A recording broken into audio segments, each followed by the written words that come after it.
Chungza, you lonely tonight? I'd barely gotten the door open when this woman just dropped to her knees at my feet. Thud. Li Qianhua, 23. Everybody in the village called her the local knockout, and she was the only girl around who'd been to college. And now here she was, hanging onto my pant leg for dear life, looking up at me with this tear-streaked face. Man, the way she was carrying on, I honestly thought she was about to jump me. Chungza, come on, have a heart. Help me out here. Her voice was shaking.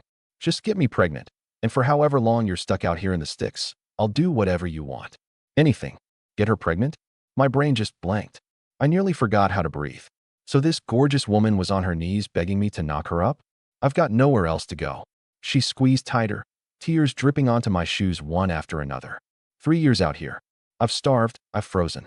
I sent letters home and never heard a thing back. I can't go home. The only reason I married a guy from this village was just to stay alive. And you know how that turned out? She laughed, but it was an awful laugh, all hopeless. Wedding night, he's blackout drunk, doesn't even lay a finger on me. Next day, he goes hunting, takes a spill, and boom, paralyzed. Been lying on that Kong almost a month now. Looks like he could kick it any day. Yeah, I got it now. He was the family's only son. She doesn't give them an heir. The second he dies, they toss her out on the street. These mountains are full of wild animals. A woman like me gets kicked out, that's a death sentence. She stared me dead in the eye. There won't even be anyone around to bury me. Something twisted up in my gut. Not because I was going soft. It's just that these days, sleeping around will get you drowned in a pond. Get caught, and you don't even get a chance to explain yourself. Trust me, I knew that better than she did. This was 1968, remember? Not the anything-goes world that came later. Chungza, I'm still clean. She could tell I was hesitating, and it freaked her out. Her face went white as a sheet. My husband never touched me before he got paralyzed. In this whole village, you're the only one. A city kid, an educated youth. I could even work up the nerve to ask. Anybody else, and I'd rather die than say a word. I didn't say anything, but my heart was going a mile a minute. This deal was way too risky, right? I'd been stuck in this middle of nowhere hellhole for 18 whole years. Went from a naked little kid to a grown man. I'd pretty much made peace with the fact that I was never getting some magic cheat code in this life. My whole plan was just to skate by on the little bit of future knowledge I had from my past life and quietly become a small-time rich guy. And then, soul compatibility detected, 99.8%. Activation requirements met. Hunting space system now online. Activate. My eyes went wide. A system? Are you kidding me? 18 years. I waited for this day, so long the flowers wilted and died. And now's the moment it decides to show up? Activate. Activate it right now. I screamed in my head, scared to death it'd disappear if I waited even a second longer. In times like these, when you can barely keep fed and clothed, this thing was my whole shot at a decent life. Talk about perfect timing. But even with the cheat code in hand, knocking her up was still insanely risky. One slip and forget getting rich. Not even God himself could save me from drowning in that pond right alongside her. This was a lose-your-head kind of deal. I couldn't risk it. Couldn't afford to. I stayed quiet way too long, my eyes darting all over the place, and Li Qianhua felt her heart just go cold, little by little. She gritted her teeth, and this desperate, no-turning-back edge crept into her voice. Chungza, help me this one time, and I'll owe you my life. After this, I swear I won't cling to you. Won't cause you an ounce of trouble. My little sister came out here with me. She's staying at the girls' station. She's even prettier than me, sweeter too. If you like her, date her, marry her, whatever you want. And if you're into the Russian look, she pushed on, steeling herself. There's a blonde, blue-eyed half-Russian widow in the village. Real looker. I can hook you up. You won't be disappointed, I promise. I just stood there floored. She was putting everything on the table. Herself, her sister, everything she could think of. But I still didn't cave. You get mixed up in something like this, it's like getting mud on a white shirt. You'll never scrub it clean, and it'll come back to bite you your whole life. Li Qianhua looked at my stone-cold face, and that last little spark in her eyes just went out. Next second, she stopped caring about anything, threw away the last shred of dignity a girl's got, and lunged right at me. When I woke up, Qianhua was already gone. There was still a little bit of her warmth left on the Kong. I got up to straighten things out, but I froze when I went to fold the blanket. My thickest mattress had been cut wide open. I stared at that gash for a good long while, and then it clicked. Her in-laws had forced her over here last night. She was out of options. Slashing my mattress was her way of putting it all out in the open. This thing between us, No takebacks now. She was trying to tie herself to me for good. I wasn't mad. If anything, it kinda got to me. For a woman to force herself into something that drastic. God, how bad had they pushed her? On my way out, I grabbed the 2 pounds of leftover chicken from the kitchen and dumped it into a ceramic bowl. Came from the hunting space. Yeah, I'd been reborn into 1968, out in Northeast China, and my one and only cheat was the space tied to this axe. Any animal inside, I could drop in a single swing. Yesterday was my first time on level 1, and I bagged 11 chickens all at once. Kept what I needed and buried the rest in the snowbank outside the courtyard wall.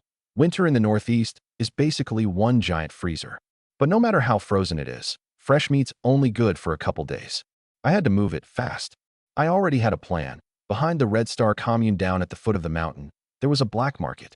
3 days from now the space would refresh, and I'd slaughter all 10 of those hens at once and take him down there for cash. But right now, first thing I needed was a gun. I had to go grinding in the space a lot, plus head up the mountain by myself. Without a decent weapon on me, I just never felt safe. "Chingze, you home?" Qianyue's voice from outside. I opened the door and broke into a grin. There was a girl standing behind her. "This is my little sister, Qianqian. Just got sent out here. Assigned to our commune too." The girl looked maybe 18, 19. She had Qianyue's features, no doubt about it. Maybe 70, 80% the same, just softer, prettier. She gave me this shy little smile, cheeks going a little pink. My stomach did a flip and I almost laughed out loud. "Are you serious?" I'd just had the thought, man, wouldn't it be nice if I had a little sister to marry? And here one shows up on my doorstep. Was this space actually reading my mind and making it happen? "Got some chicken from up the mountain. Neither of you leave, stay and eat. We're not gonna just mooch off you." Qianyue rolled up her sleeves. "All business. We'll cook. Qianqian, you work the fire." Truth was, before they came over, Qianyue had leveled with her sister. A girl on her own out here couldn't get anywhere without somebody to lean on. Either stick with Chingze or sit around waiting for the commune to marry her off to some local guy she didn't know from Adam.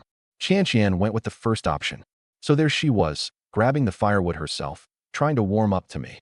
"Big Broly, let me give you a hand." Firewood crackling in the stove, a pot of chicken bubbling away, smelling amazing.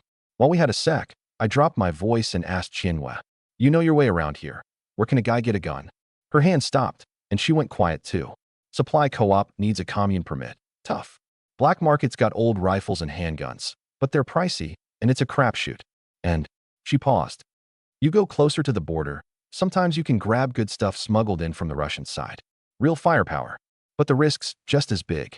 I nodded, keeping my face blank, and locked every word away in my head. A pot of hazel mushroom chicken stew smelled so good all three of us just put our heads down and went to town. 5 pounds of meat, gone. Cleaned it right out. After we ate, the sisters didn't dare hang around.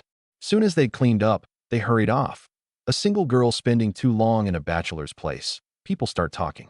Once I'd seen them off, I sat cross-legged on the Kong, and on a whim, pulled out the reward for killing the level 1 boss.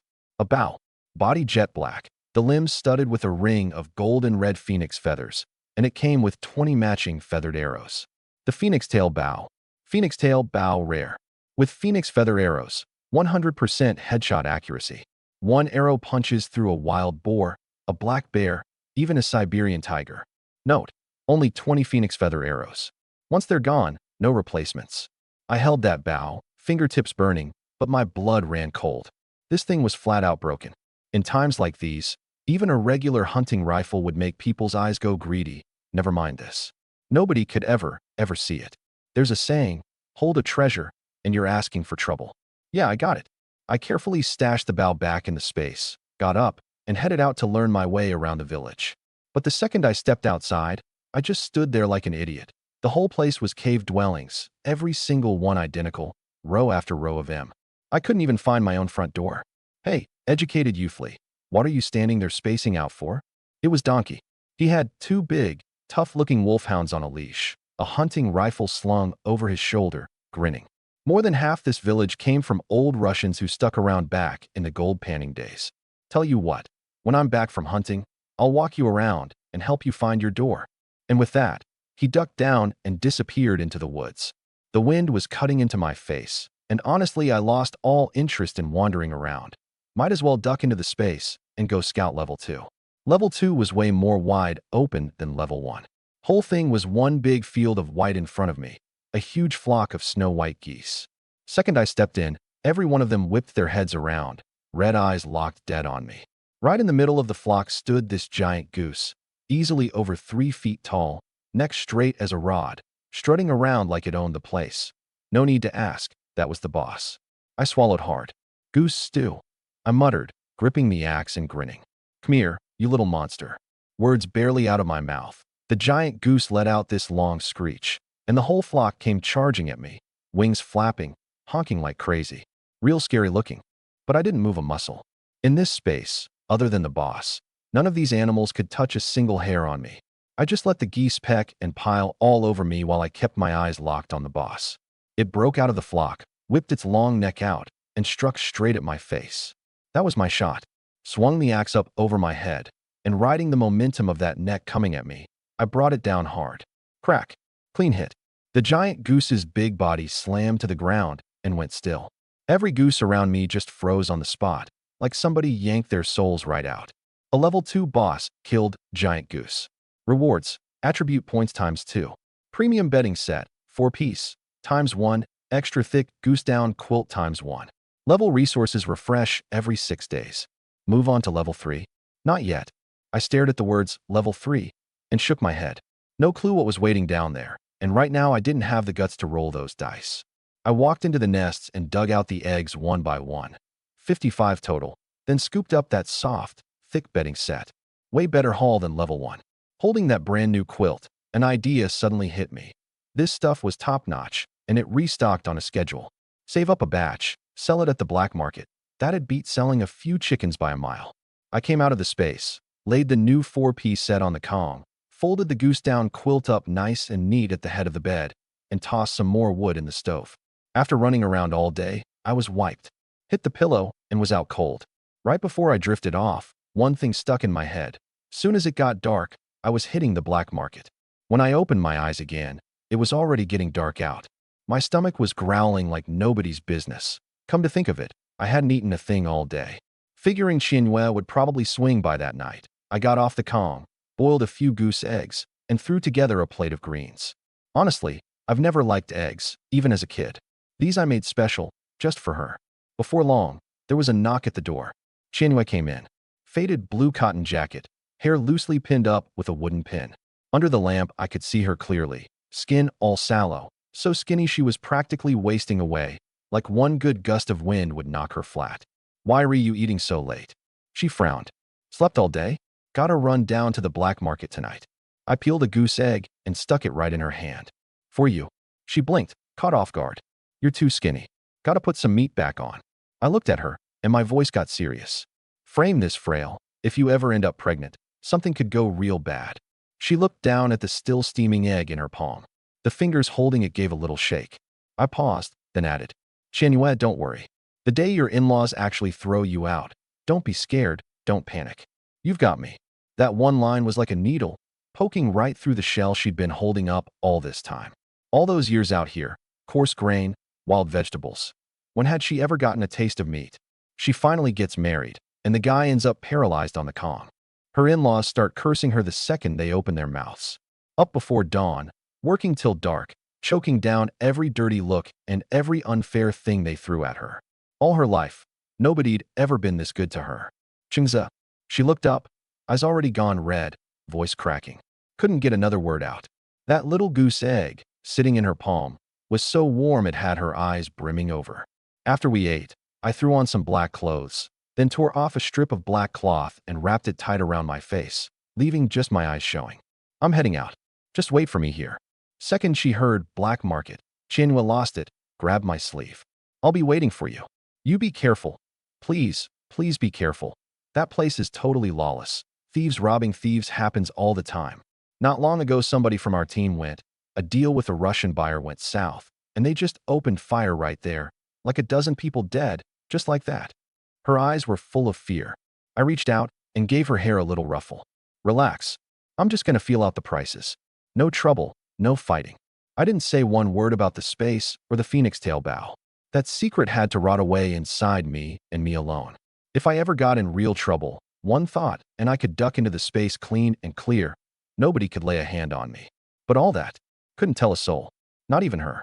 I pulled the door open and, quick as a flash, melted right into the pitch-black night outside.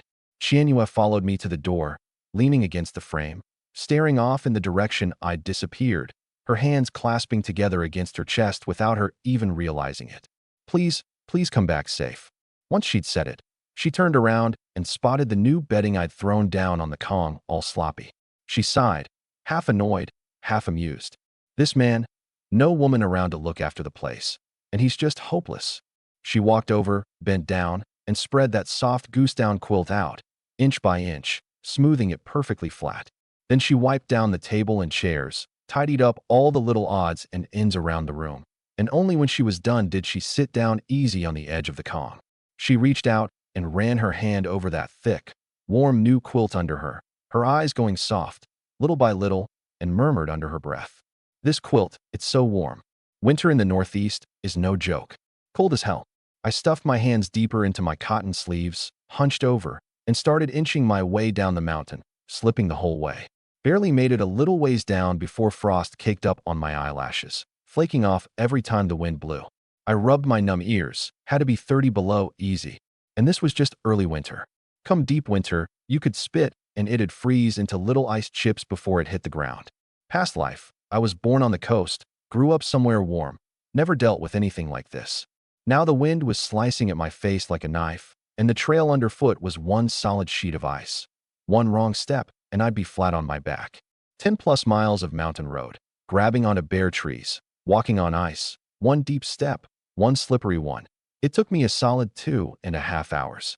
By the time both my legs had gone completely numb, I finally spotted it. Down in the woods at the foot of the mountain, that faint little cluster of lights. I'd heard about this black market straight from Donkey. It was tucked away in the woods along the Usheri River, real well hidden, and only people in the know could find their way to it. I came out through the trees, and sure enough, there were more people around. But here's the weird part. Every single one of them had their face wrapped up tight in a scarf. Couldn't make out a single face. I knew what this was. The black market's old-as-dirt rule, called gold in the sleeve. Supposedly goes all the way back to the Qing dynasty. Broke down old nobles who needed to sell off their stuff but were too proud to be seen doing it would cover their heads and faces. Turn the kerosene lamps down as low as they'd go. And when they made a deal, neither person would say a word. They'd just reach into each other's sleeves and haggle by feel, working out the price with their fingers. Never would have guessed that after all these years, way out here in the middle of nowhere up north, the whole thing was still exactly the same. As I got close to the entrance, I glanced around, and when nobody was looking, slipped into the hunting space. The space wasn't big, but it had a little vegetable patch and a coop. I grabbed the axe from the corner and got to work quick. In under half an hour, I'd slaughtered and cleaned every chicken, duck, and goose, plucked and gutted them, tied them up in bundles, packed 30 chicken eggs and 40 goose eggs into a bamboo basket, and then, goods in hand, slipped back out. Second I got near the entrance, two big beefy guys stopped me cold. Hold it. Buying or selling? Selling. I kept my voice flat. Heard there's a black market here. Came to check it out. A guy with a scar on his face looked me up and down, eyes running over the poultry in my hands, and eased up a little. Selling, huh? 20 cents management fee first. Them's the rules. He paused, then lowered his voice. Listen up. You hear anybody inside yell heat's on. You run 2 Li south, then hook west. Whatever you do, don't run the wrong way. Don't go running into the Wanda Mountains. Wolves and bears in there. You go in, you ain't coming out alive. That put a chill in me. I nodded quick and dug out the money. Thanks, man. These two were the black market's muscle. Paid to do a job, with eyes and ears all over the commune. Patrol moves, and they get the word out ahead of time. That 20 cents buys you your life. The other one, a fat guy, had his eyes glued to my stuff already. He grinned and leaned in, hefting a piece. Brother, well, I'll be. Didn't expect this. All quality goods. I'll be straight with you. Live hen, $5. Dead, 3. Live goose, 7. Dead, 4.50. That's the going rate all over round here. He picked up an egg, weighing it in his hand. But your stuff here's a size bigger than usual and cleaned up real nice, so I'll cut you a special deal. Dead chicken, 3.50. Dead goose, 5. Chicken eggs, 2.5 cents. Goose eggs, for cents. How's that? Not stiffing you, am I? I could see it plain as day. These two had the wheels turning in their heads. Poultry and eggs, nothing special out in the countryside, but haul them into the city and they're hot items. Double your money in one flip. I didn't drag it out. Ran the numbers, nodded no problem. All right, that price works. 10 chickens, 20 geese, 30 chicken eggs, 40 goose eggs, all yours. No haggling. But I switched gears. Give me 100 in cash, and the rest, that 30-some bucks, turn it into cloth coupons and cotton coupons. My family's short on those. I had the space. Food and drink weren't a worry. Cash didn't do much for me. My family, though, that was a whole different story. Got born into a good family this time around. Home was at Xingyangmen, right in the capital, a 3-courtyard Sihiyuan compound. Whole big family living happy together. The whole sent-down youth slot was never even supposed to land on me. My folks originally wanted to send one of my 2 little sisters. But I knew just how rough it was for girls out in the countryside. Never enough to eat, never warm enough, and getting picked on and pushed around by the locals on top of it. That kind of suffering, no way 2 pampered girls could handle it. So I overruled everybody and stepped up myself. Then I jumped through a ton of hoops, got my big brother set up as his own household, got my older sister to take over mom's job, just so I could keep both my sisters safe and sound back in the city. Right before I left, the whole family scraped together 200 bucks and secretly sewed it into the lining of my cotton coat. That was Grandpa and Grandma's retirement money, my parents' blood and sweat money, my big brother's private stash. I don't forget stuff like that. I had to find a way to send more money and coupons back home, make life a little easier for them, so they could buy a new cotton coat, put a decent meal on the table. Seeing me pay up so easily, the fat guy grinned even bigger. You got it, you got it. Cloth coupons, $1 a foot, cotton coupons, $2 a pound. I'll give you 2 zhong of cloth coupons and 8.5 pounds of cotton coupons, not a cent off. I did the math, enough for the family to make a few cotton coats, a few thick quilts. Fair deal. Deal. Thanks, man. Right then the 2 of us swapped, cash in one hand, goods in the other. He pulled a cloth pouch from his coat, counted out 100 in cash, then peeled off a stack of brand new cloth and cotton coupons and handed them over. Count 'em. Anything short, I'll make it up. I checked it all over careful, made sure it was right, folded the money and coupons up nice, tucked them into the coat lining, patted it down again and again, then wrapped the coat tight and turned to head into the market. Right now I was carrying 300 bucks in cash, plus the cloth and cotton coupons I traded for. Money and coupons in hand. Hell, I even stood up a little straighter. Because besides selling my stuff, I had one real goal this trip: get a gun. Up here in the northern frontier, wild and remote, the mountains and forests were crawling with animals. Whether I was going hunting or just watching my own back, that axe from the space wasn't nearly enough. With a gun, I could protect myself and bag more game to stockpile and ship home. Soon as I walked into the black market, it was a whole different world from the dead silence outside. Inside it was packed and buzzing, shoulder to shoulder. The kerosene lamps were dim and yellow, but they couldn't smother all that raw, churning human energy. A street 100-some yards long, both sides crammed with stalls, 200-300 people weaving through, every last one of them keeping their voices down, eyes sharp and wary. The goods on those stalls, I'm telling you, if you could think it up, they had it. Live rabbits and pheasants, dressed wild boar legs, roe deer meat, wind-dried venison and bear paws. Right next to those, tiger bones, deer antler velvet, top-grade wild ginseng. Further down, a few high-nosed, deep-eyed Russians manning a stall, rifles and handguns and boxes of ammo laid out plain as day, plus thick fur coats. But over in the most out-of-the-way corner of the market, a few kids, gaunt and yellow-faced, dressed in rags, were locked up in a busted wooden cage. Their eyes were all timid, faces full of fear, letting out a weak little sob every now and then. Somebody was trafficking kids. People streaming past all around, and not one of them dared spare a second glance. I just stood there, something jamming up in my chest, this whole mess of feelings. In a time this hard, when just staying alive was a struggle, the darkness and people got thrown into sharp relief. To survive, some folks fought with everything they had. Others didn't care what line they crossed. I let out a quiet sigh, turned my head away, pushed down everything churning inside me, and made myself stop looking at that corner. My steps went heavy as I headed deeper into the market. Goal was clear: those Russians' gun stall. I wandered around the market a good while before I finally found a gun stall tucked in a corner. The owner was a middle-aged guy with a scruffy, stubbled face. He lifted an eyelid and pointed at a few guns on the stall. Left one's a single-barrel hunting rifle, leaked out from the supply co-op, 40. That double barrel next to it fires 2 rounds back-to-back, packs a bigger punch, 60. Ammo's 10 cents a round. I gave it a once-over, and my eyes landed on that double barrel. The body felt smooth in the hand, just looked right to me. I'll take this double barrel. And start me off with 200 rounds. I pulled out 100 and handed it over. Money came too easy. As long as I had the space, I'd never be hurting for cash. $60 to buy some peace of mind? Worth it. The owner rubbed the bills between his fingers, made sure they were real, then suddenly dropped his voice, his face going dead serious. Listen, buddy, I'll give it to you straight. This gun's ammo. Whatever you do, never point it at a person. Inside 100 meters, it's basically a one-shot kill. Inside 50, even a wild boar, a black bear, a Siberian tiger, it'll blow him into a red mist, take a big chunk of flesh clean off. That put a chill in me. I nodded, dead serious. Got it. Thanks, man. I slung the gun over my back, right alongside the phoenix tail bow in the space. The phoenix tail bow hit way harder, and it locked onto the head every time, but I only had 20 arrows, and every single one was precious. Short of a life-or-death jam, I wasn't touching it. Gun slung, I was in no rush to leave, wandered the street a bit more, rounded a corner, and spotted a stall selling canned goods. These days, deep winter, the mountains were snowed in, no way to truck fruit and veggies up from the south. Canned goods were a hot, nutritious item. I grabbed 2 cans of yellow peaches and 2 of sardines. Canned pork was $5 a can, but fresh pork at the market was only $1 a pound, so no sense throwing money away on that.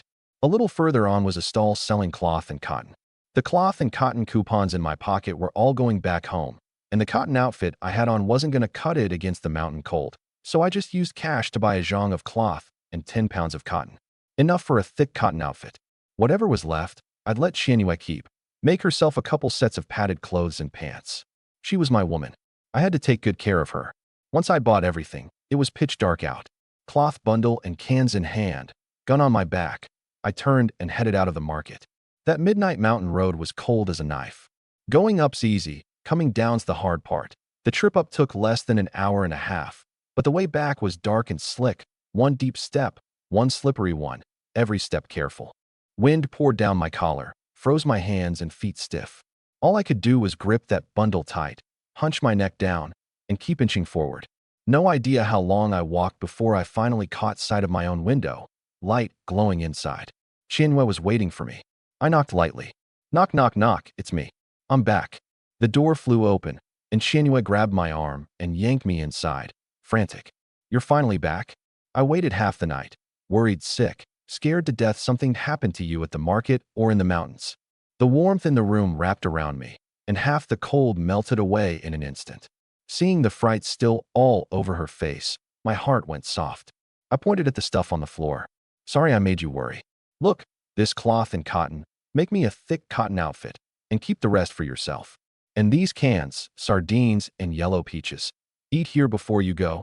Don't head back on an empty stomach. Xianyue followed my hand with her eyes, and her cheeks flushed bright red, startled and shy all at once. She nodded again and again. Okay, I'll make it for you tomorrow. I promise it'll be thick and it'll fit. If anybody asks, I'll just say it's for my husband. She paused, her voice dropping. Anyway, he won't make it past this winter. Nobody'll think twice about it. The firelight flickered across her face, that fair skin, those soft curving eyes, especially lovely. I got a little lost looking at her, honestly. Feeling me stare, Xianyue went hot all over and hurried to change the subject. I heated up some water for your feet. It's still warm. Soak 'em. Warm yourself up.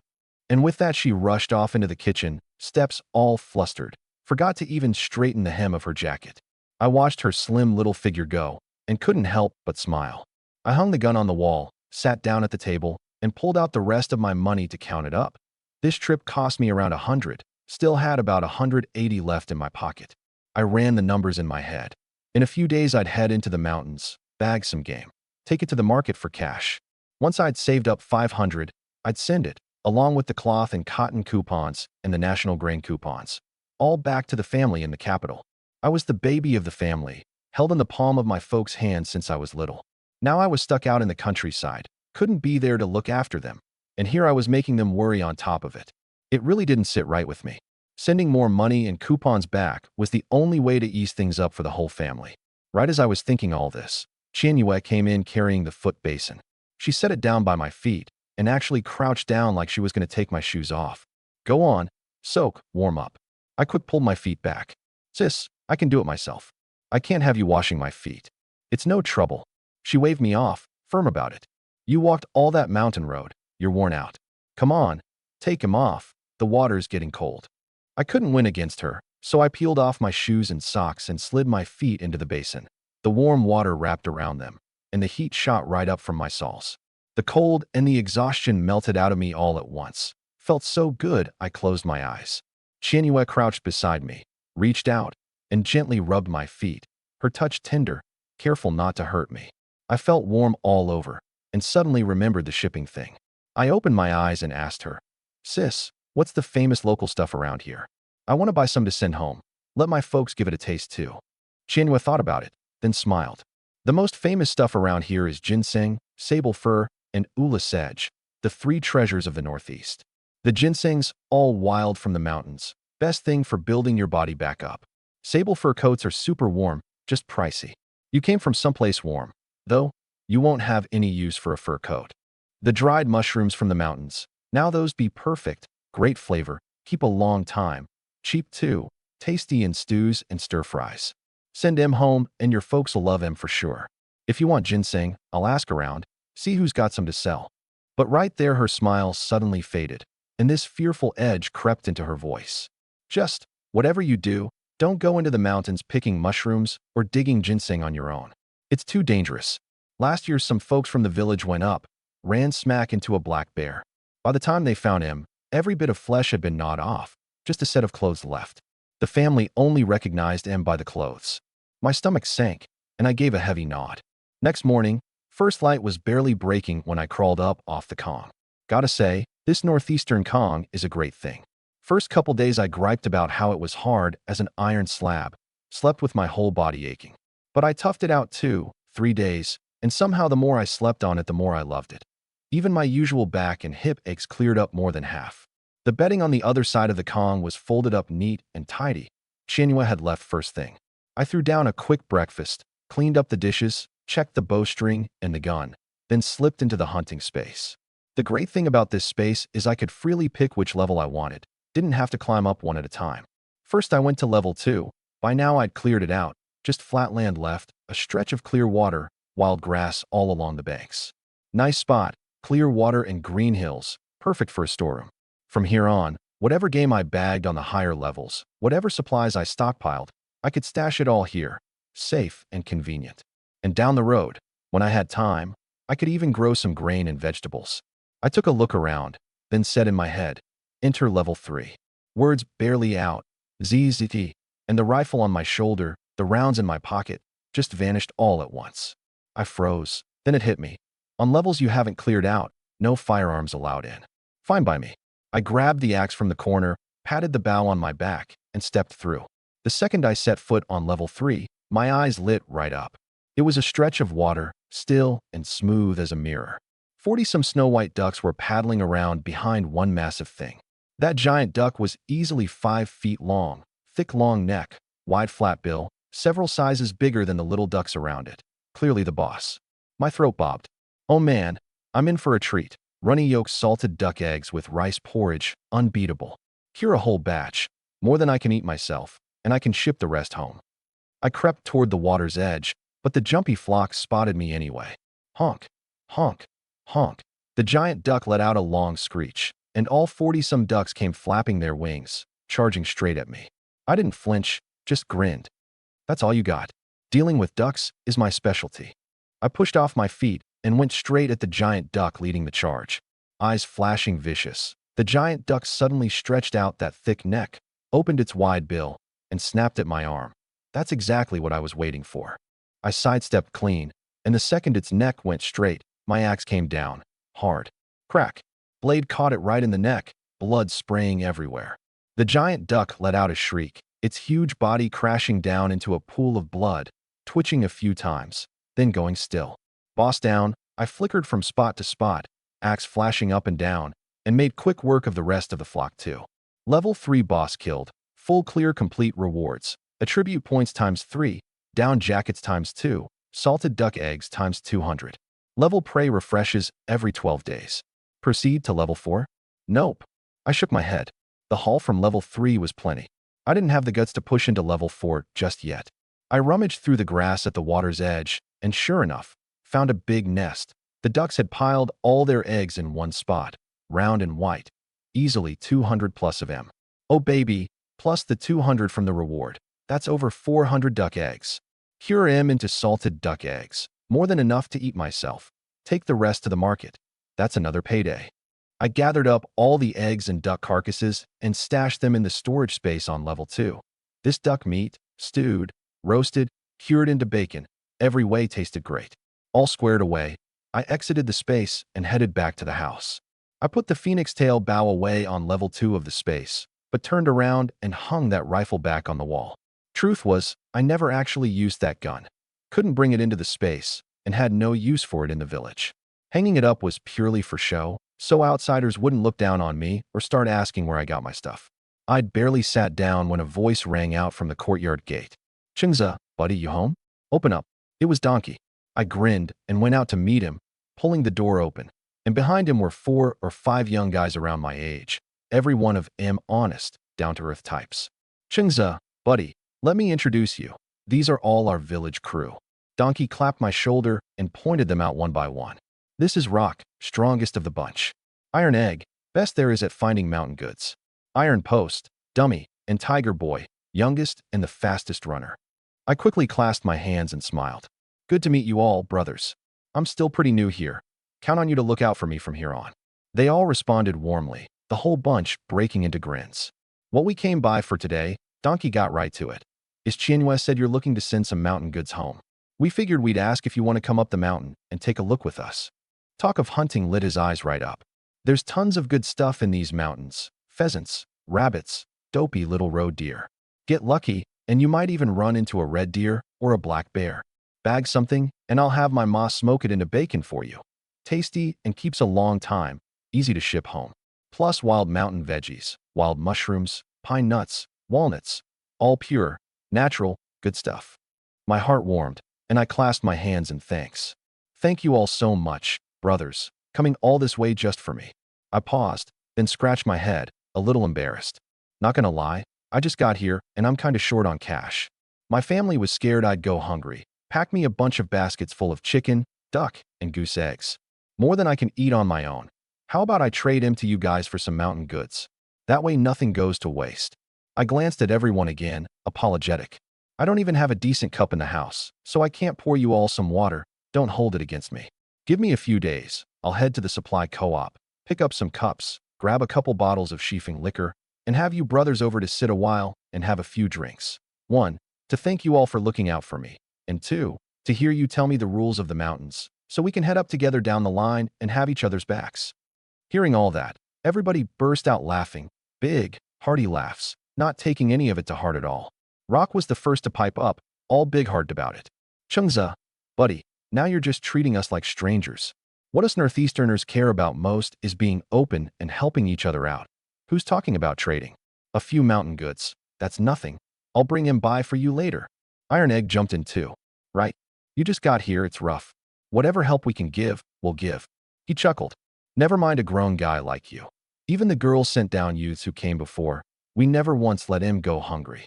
It's just, we're all a bunch of rough dudes, kinda thin-skinned, and there's a lot of loose tongues in the village, so it's tricky handing stuff straight to the ladies. Don't want gossip getting around and putting him in a bad spot. Chingza, buddy, come on, let's get up the mountain." Donkey waved me on. Rock grinned in agreement. "If we bag a pheasant or a rabbit today, I'll go grab a pound of baijiu after, and we'll find a spot out of the wind and have ourselves a couple rounds." Back and forth they went, and that little bit of awkwardness from before just melted clean away. I couldn't help marveling at it inside. Only 2 days in the Northeast, and here I'd been fretting about a sent-down kid getting along with the locals. Turns out I'd worried for nothing. These Northeastern guys and their openness, not a drop of fakeness in it, warm enough to thaw a person right out.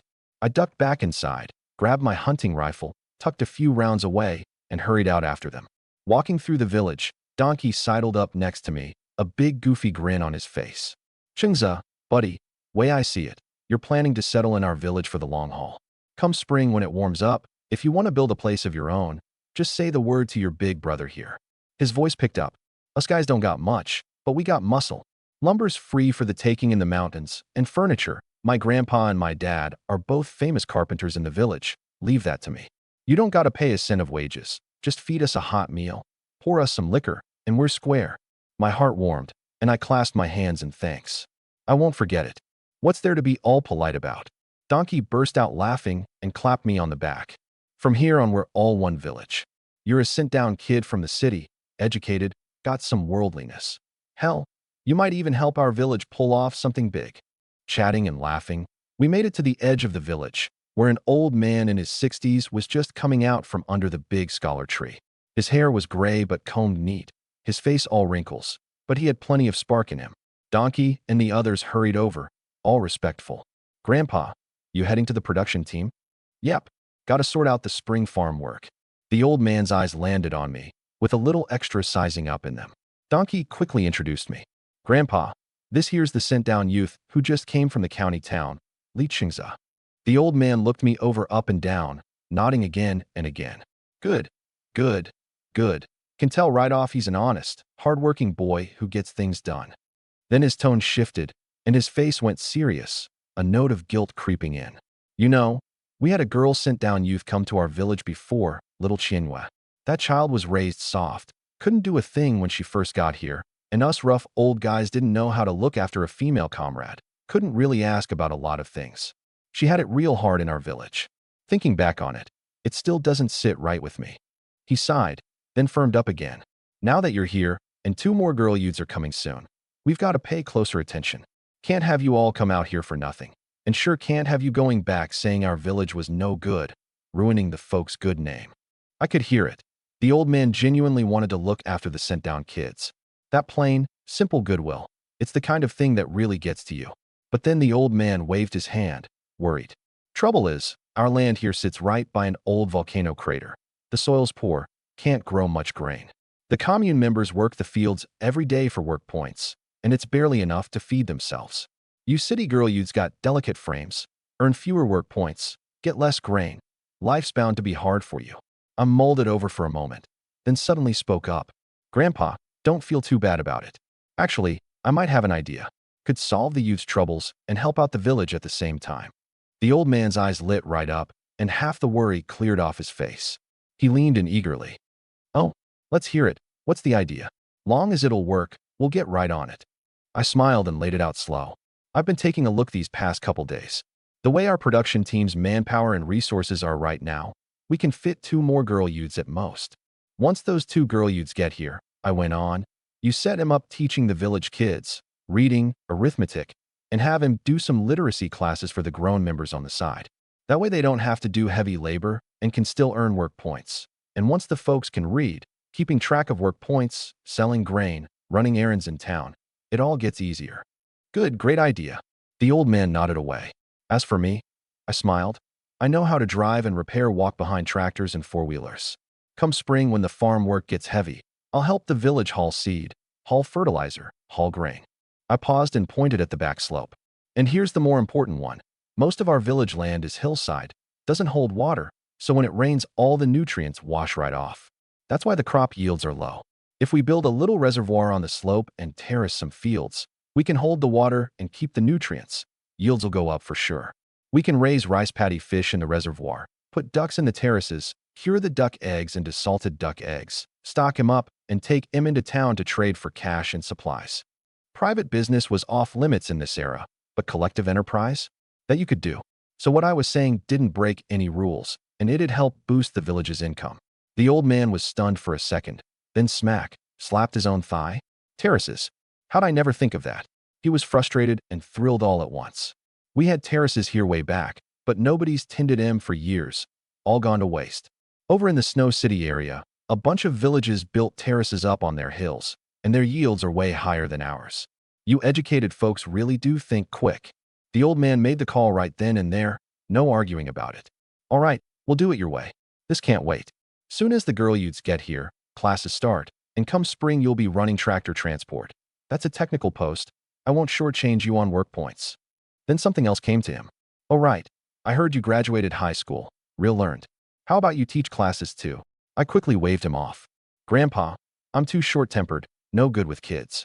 Better to let me drive the tractor and do the heavy labor. That suits me fine. The old man didn't push it, just nodded. Everybody's got their own calling. Long as you're helping the village get real things done, you're a good one. I seized the moment to add, one more thing I wanted to trouble you with. I'd like to collect some mountain goods from around the village. Wood ear, mushrooms, pine nuts, walnuts. Can pay in cash or trade chicken, duck, goose eggs, whatever, so I can ship some home to the county and let my family know I'm doing okay. That little thing, leave it to me. The old man agreed readily. The postal delivery guy comes around once every half month. By my count, he ought to be here in another 3-4 days. When he comes, I'll holler around the village, have the folks bring out all their mountain goods, and you pick whatever you like to trade for. He clasped his hands behind his back, stuck his big pipe in his belt, and puffed away. PFF, PFF, striding off toward the production team with steady steps, still muttering about how he needed to call a meeting quick and lock down the reservoir and terrace plans. Donkey watched him go, a look of pure envy on his face, and scratched his head. Chingza, buddy, you're really something. Even Grandpa's looking at you different now. When I get home, I'm gonna crack down on my 2 boys, make 'em study hard, so someday they can be as capable as you. I laughed and waved him off. You all give me too much credit. Whether it pans out or not, it's gonna take the whole village pulling together. All right, enough of that. I turned, my tone lightening. Weather's good. Let's hurry up the mountain. We bag something. Us brothers can have ourselves a good drink. You got it. Everyone chorused, slinging their guns over their backs, and off we went, chatting and laughing, toward the big mountain behind the village. On the way, Donkey rubbed his cold-reddened hands and filled me in on the lay of the land. This ain't your ordinary hill. It's a spur off the Chongbai Range. 30 li south, and you hit the outer forest zone. More wild game than you can count. Then his face went serious, and he tapped the gun in my hand. Buddy, don't go thinking a gun in your grip means you're all set. These homemade guns only do any good up close. Get a little farther, and the round just drifts off nowhere. The forest is the animal's turf. They hide out in the brush and jump you out of nowhere. You won't even have time to react. Remember 2 rules. 1. Never go it alone. Gotta stick together as a group. 2. Gotta bring dogs. He glanced at the 4 big dogs at his side, looking pleased with himself. These 4 Han Wang hounds of mine, sharp noses, fast, and they work as a team. Long as we don't run smack into something truly fierce, with them around, nothing too bad's gonna happen. I nodded along. Everything he said was straight truth. The Northeast used to be vast and rich, live off the mountains and eat off the mountains. But life these days wasn't like it used to be, and the game had thinned out. Just bagging one halfway decent animal took some real doing. The Red Flag production team was built up on a mountaintop. The villagers had carved into the mountain and built their houses inside its belly, warm in winter, cool in summer. My place even had a hot spring piped in, so it stayed toasty without even firing up the Kong. One of the few comforts I had out here in this remote mountain village. We crossed a ridge and climbed another peak, and the sight in front of us stopped everybody in their tracks. Whoa, oh my God, this is way too gorgeous. The whole mountainside of big trees was hung with snow-white rime frost, glittering ice crystals studding every branch, like pear blossoms in full bloom. Off in the distance, a black-brown volcano towered up, and the hot spring area at its foot steamed with white mist, wrapping the whole forest in it. From far off, it looked like a fairyland up in the clouds, dreamlike, unreal. All my life, first time I've seen scenery this beautiful, I said, and I meant it. But Donkey just laughed and waved a hand. This is nothing. Wait till summer, the whole mountain's green, birds singing, flowers blooming. That's something, and there's way more game too. I'll take you to pick wild strawberries and wild hawthorns. All you can eat. The words had barely left his mouth. Flap, flap, flap. A gray-brown pheasant burst up off a nearby tree, wings beating as it flew toward the far mountains. That bird was easily a foot long, looked nice and meaty. Catch it, stew up a whole pot with some hazel mushrooms and glass noodles, wash it down with a little liquor. Quick, don't let it get away. Donkey reacted fastest, snatching up his gun and giving chase. That bird's got good thick meat. We catch it, we get a treat. The whole gang roared in and took off after it. In an instant, the snowfield was chaos. Chickens flying, dogs barking, everybody huffing and puffing. That pheasant was quick. 1 second up a tree, the next diving into the bushes, dodging and weaving, slippery as anything. Homemade guns couldn't hit anything airborne, so the guys just ditched the guns and ran it down on foot, chasing that pheasant till it was worn ragged. The snow was ankle-deep, running through it was brutal, and pretty soon the big guys were gasping, collars soaked with sweat. But that pheasant was fading too, flying lower and lower, skimming the snow toward the bottom of the hill, barely able to flap its wings anymore. I kept my eyes locked on it, watched the gap close, and something clicked. I bent down and scooped up a fist-sized chunk of frozen dirt, took a deep breath, and the second it slowed, I whipped it out. Thwack! The dirt clod nailed the pheasant right in the head. The bird let out a squawk, wobbled, then dropped straight into the snow, flapped twice, and went still. Holy Chungza, buddy, that's insane. The whole bunch just stood there gaping. Dummy's eyes went wide as saucers. Oh my God, that aim is unreal. We used to chuck dirt clods at pheasants and miss 9 out of 10. Never once seen anybody nail it first try like that. Donkey clapped me on the shoulder, roaring with laughter. Buddy, you've been holding out on us. With you around, we're definitely coming home loaded today. I scratched my head and gave a shy little smile. Luck, pure luck. Just a wild guess that happened to land. Dummy ran over, hefted the pheasant, and tied it to his waist, tickled pink. Man, that's a good 2-3 pounds. Stew this up back home, and it'll hit the spot. We rested a bit, then the group headed south. Donkey glanced at the bird. One's not gonna feed 6 guys.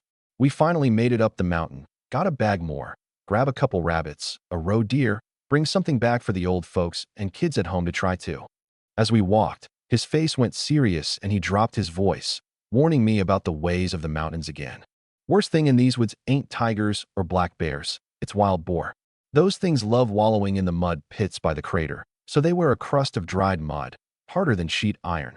Homemade guns can't punch through it at all. Only your double-barrel scattergun's got enough power. You really run into one. All you can do is aim for the soft spots, the eyes, the mouth, the neck, one-shot kill. Otherwise it slams into you, and it'll send us all flying. He paused, his voice going lower still. But the scariest of all is the biao. Old saying goes, 1 biao can take on 3 tigers. This thing's got a tiger's strength, a leopard's speed, and it's craftier than either. Back in the day our team ran into 6 guys, for guns, 3 dogs.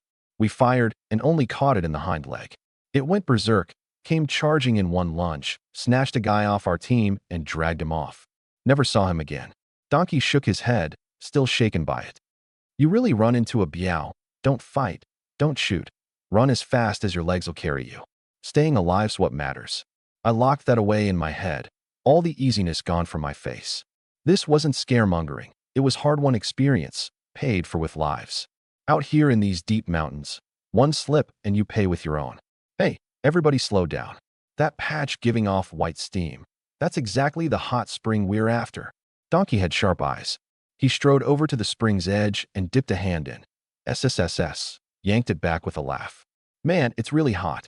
No wonder this one spot's different in all this ice and snow. Everyone crowded around. All around was blank white, but right there at the spring's edge, a few scattered clumps of lush green plants were growing, radiating life in the cold wind, a jarring contrast against the mountain full of ice and snow. Iron Post patted my back. First time seeing this, huh, Chingza? Don't get all worked up. Every household on our team's got a hot spring room. There's one hidden right at the base of the cliff behind your place. But my eyes stayed nailed to those clumps of green, and an idea suddenly slammed into my head. We've already got hot springs, and it's this warm here, why not build some greenhouses? I turned around, my voice picking up urgency. Dead of winter, nothing will grow out in the fields. But with a greenhouse, run a channel of hot spring water under the floor, and inside stays warm all the time. No matter how cold it gets out there, how hard it snows, inside you can still grow greens, radishes, cucumbers. More than enough to eat ourselves, and the extra we can haul to the supply co-op and sell, bring in some income for the team. The lively hot spring bank went dead quiet all at once.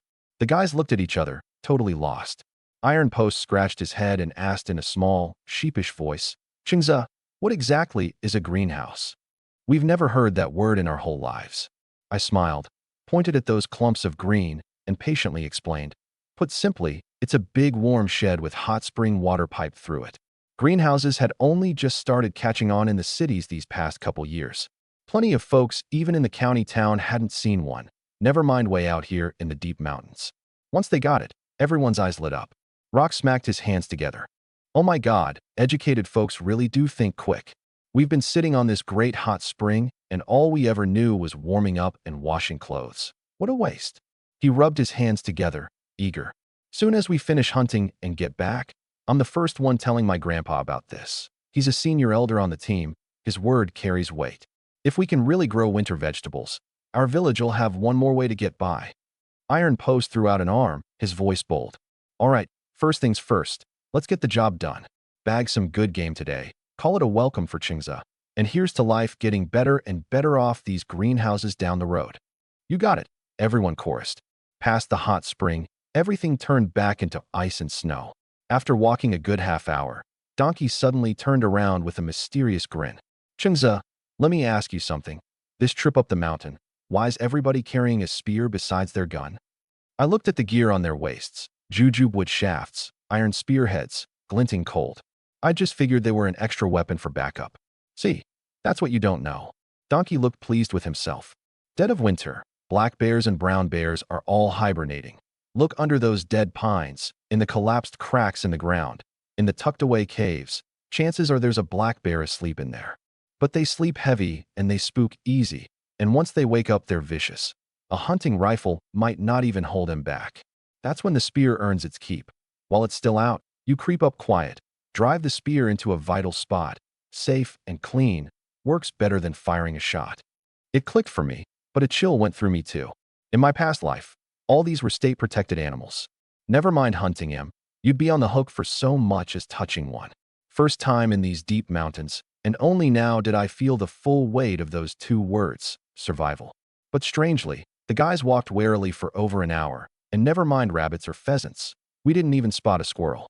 Rock scratched his head, a little deflated. Weird. Usually walk this far, and we run into something. How come there's nothing today? That's just hunting for you. Good luck, and you're loaded in no time. Bad luck, and you walk all day empty-handed. Donkey waved it off. There's a cave up ahead. It's where we hunters, the game sorters, and the militia patrols all stop to rest. Let's duck in, warm up, eat some dry rations. Maybe there'll be game up ahead after. The cave was tucked behind dense woods, its mouth buried under thick snow. You'd never spot it without a close look. Donkey kicked the snow clear and ducked in first.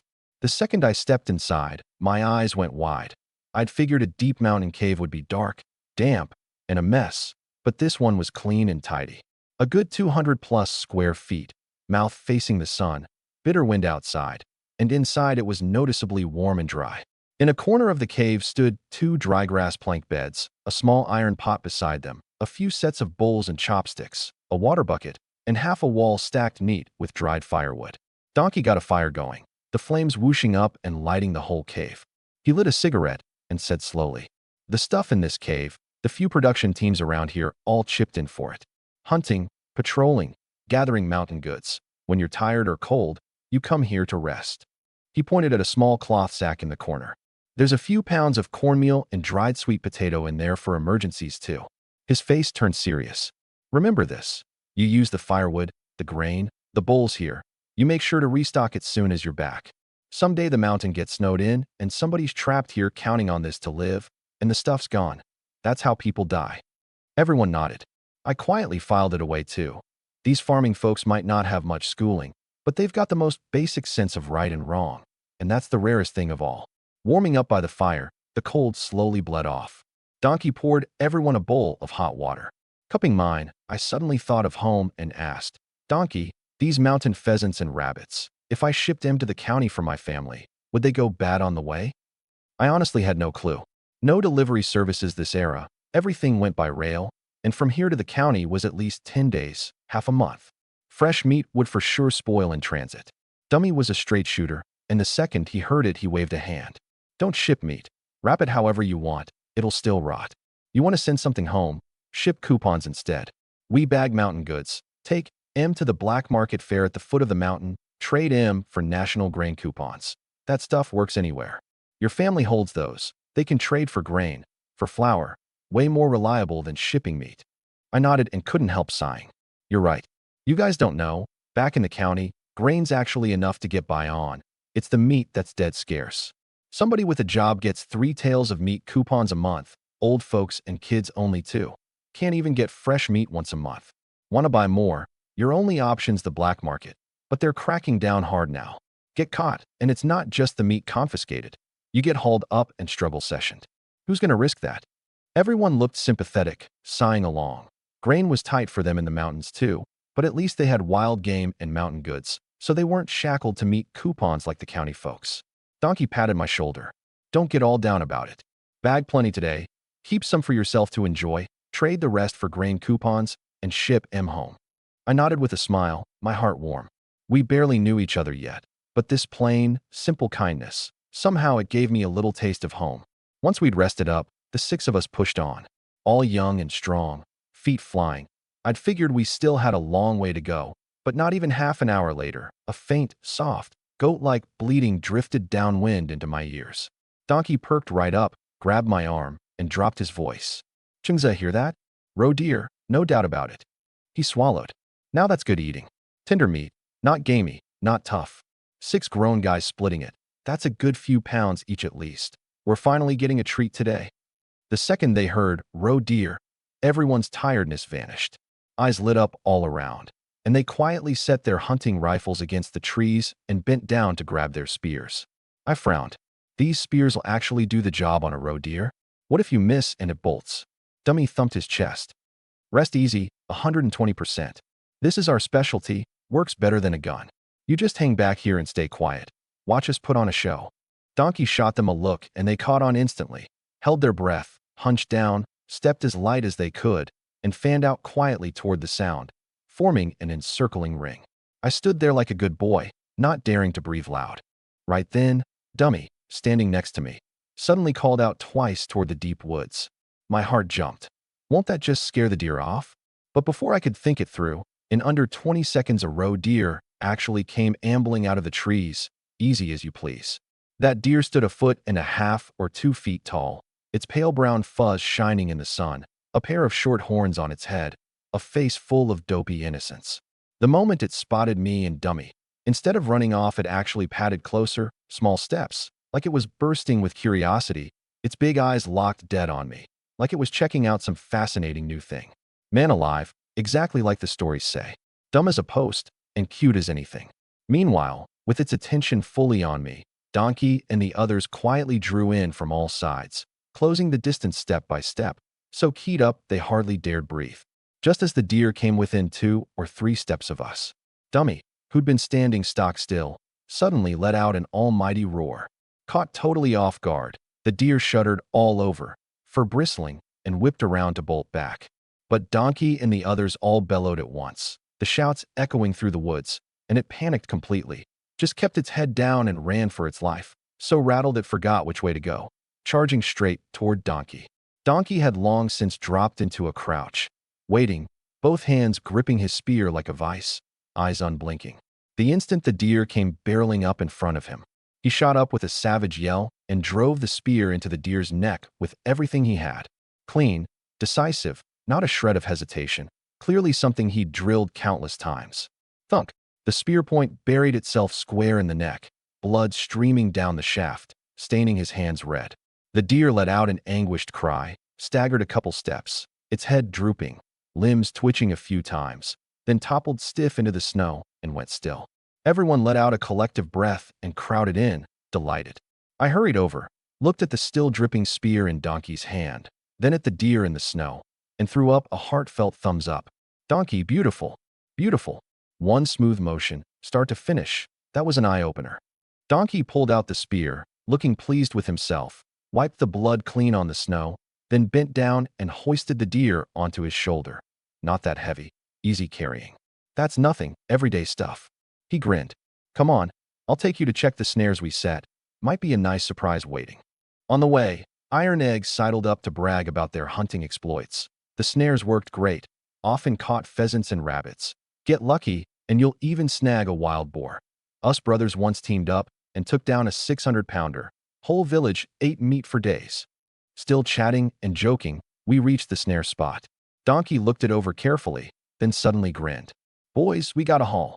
In a few of the hemp rope snares, 2 speckled pheasants were flapping their wings, and 4 fat rabbits were curled up on the ground, shivering. Perfect. Luck's off the charts today. Everyone freed them from the snares, bound up the game, hoisted the deer, grabbed the pheasants and rabbits, and headed back to the village, laughing and talking. Were we going to eat all this game? Iron Egg asked. Donkey made the call. Ching's place. Roomy house, and he just got to the village. Doesn't have any meat. Whatever we don't finish, we'll leave for him to build his strength back up. Everyone cheered the idea. I laughed and waved it off.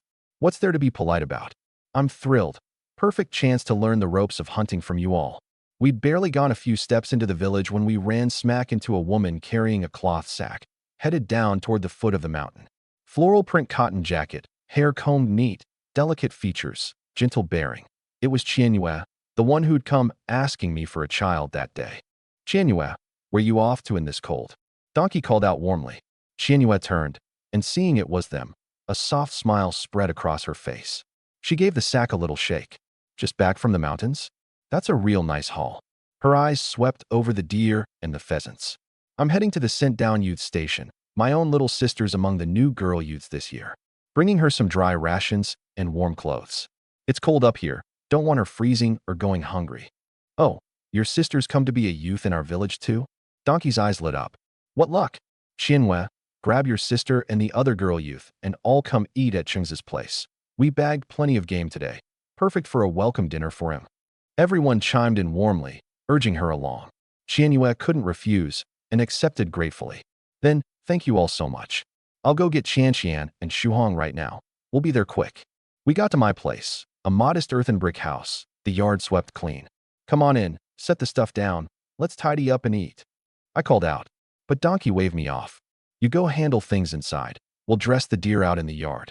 The organs I'm taking back to feed the dogs. That's the rule in the mountains. You come back from a hunt, the gun and the dogs both get a share.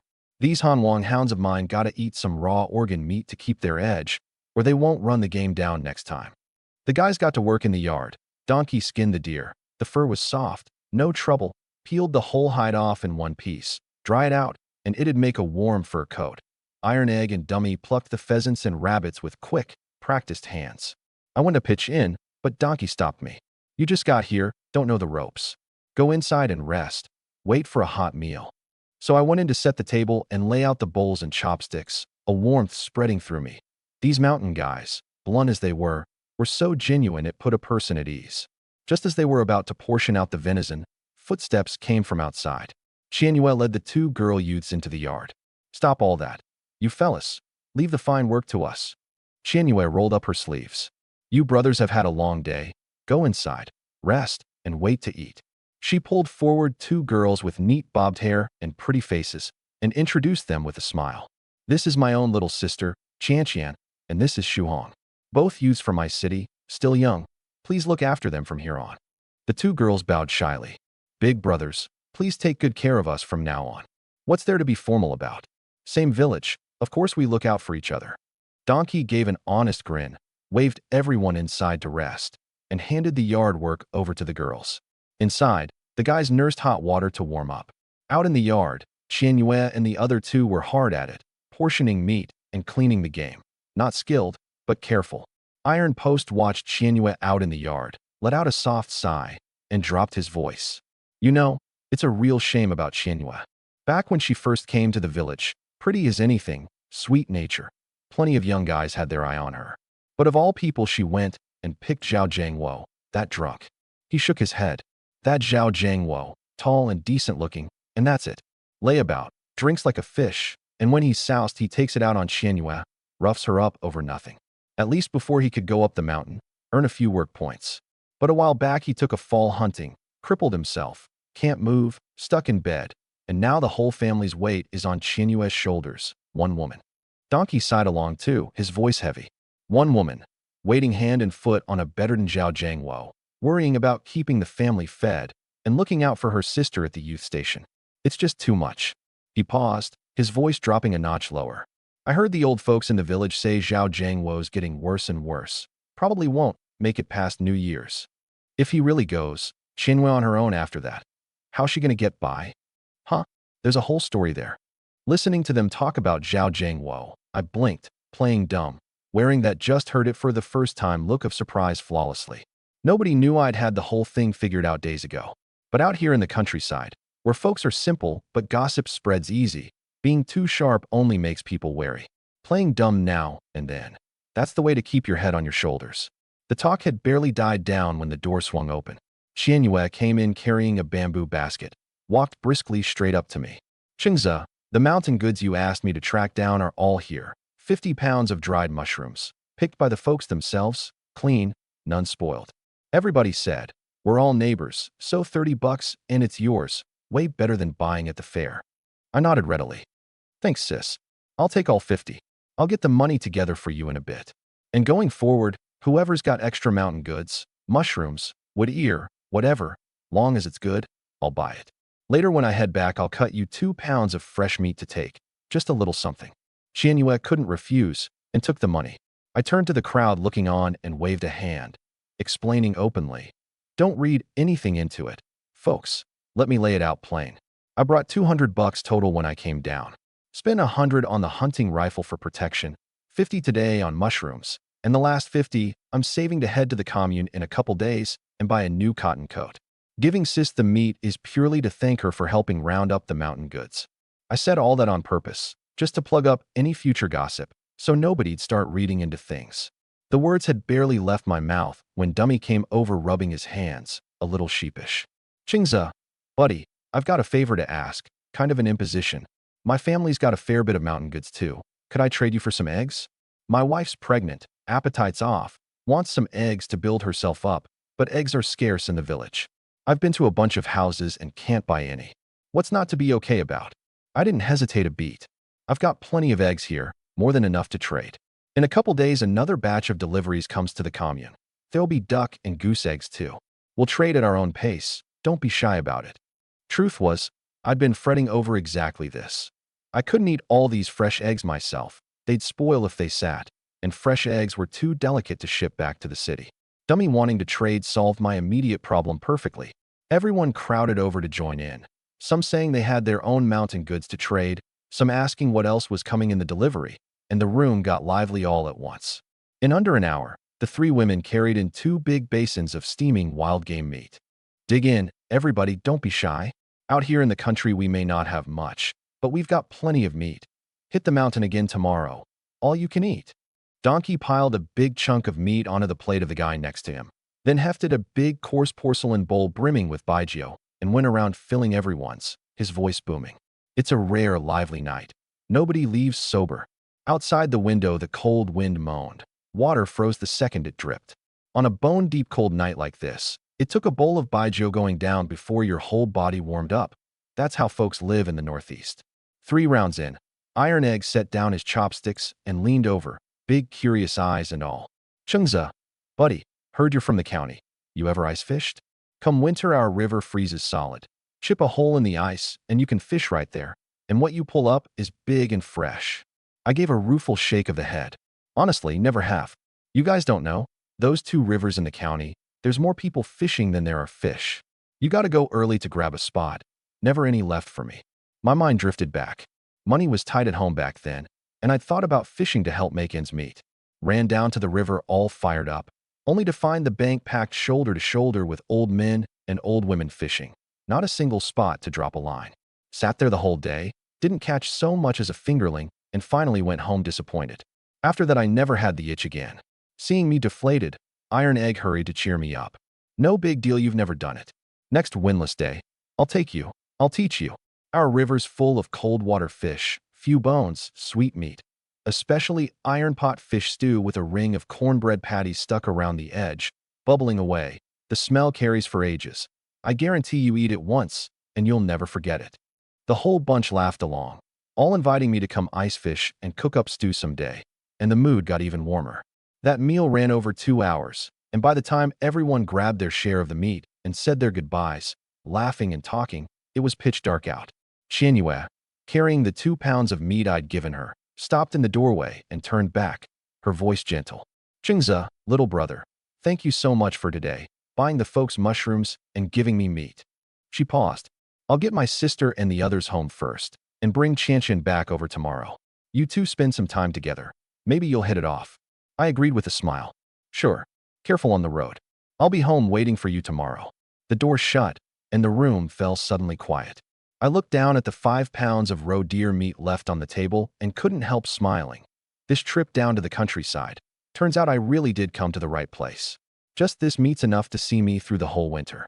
Outside, behind the frost flowers on the window, the cold wind whipped the branches. There was still plenty of chicken, duck, and goose meat frozen out in the yard. All wild game I'd bagged these past few days, especially those 3 boss-tier birds of a shockingly huge size. Meat especially tender and sweet, more than I could eat by myself in a whole winter. The meat was all chopped up anyway. Nobody could tell what it was. Better to have Donkey and Dummy and the rest over to drink more often, lively, and I make a few more friends out of it. Then give Qianyue a share of the rest to thank her for her help. And if she could help me get to know a few more girls, well, then I really wouldn't have to worry about finishing this meat. Qianyue, I can't just hand this stuff straight to you, so I loaded it all into this jar for you. I pointed at the earthen jar beside me, tied off with coarse cloth and weighted down with a stone, then pushed the money back to her. If you get a hankering, just come take some yourself.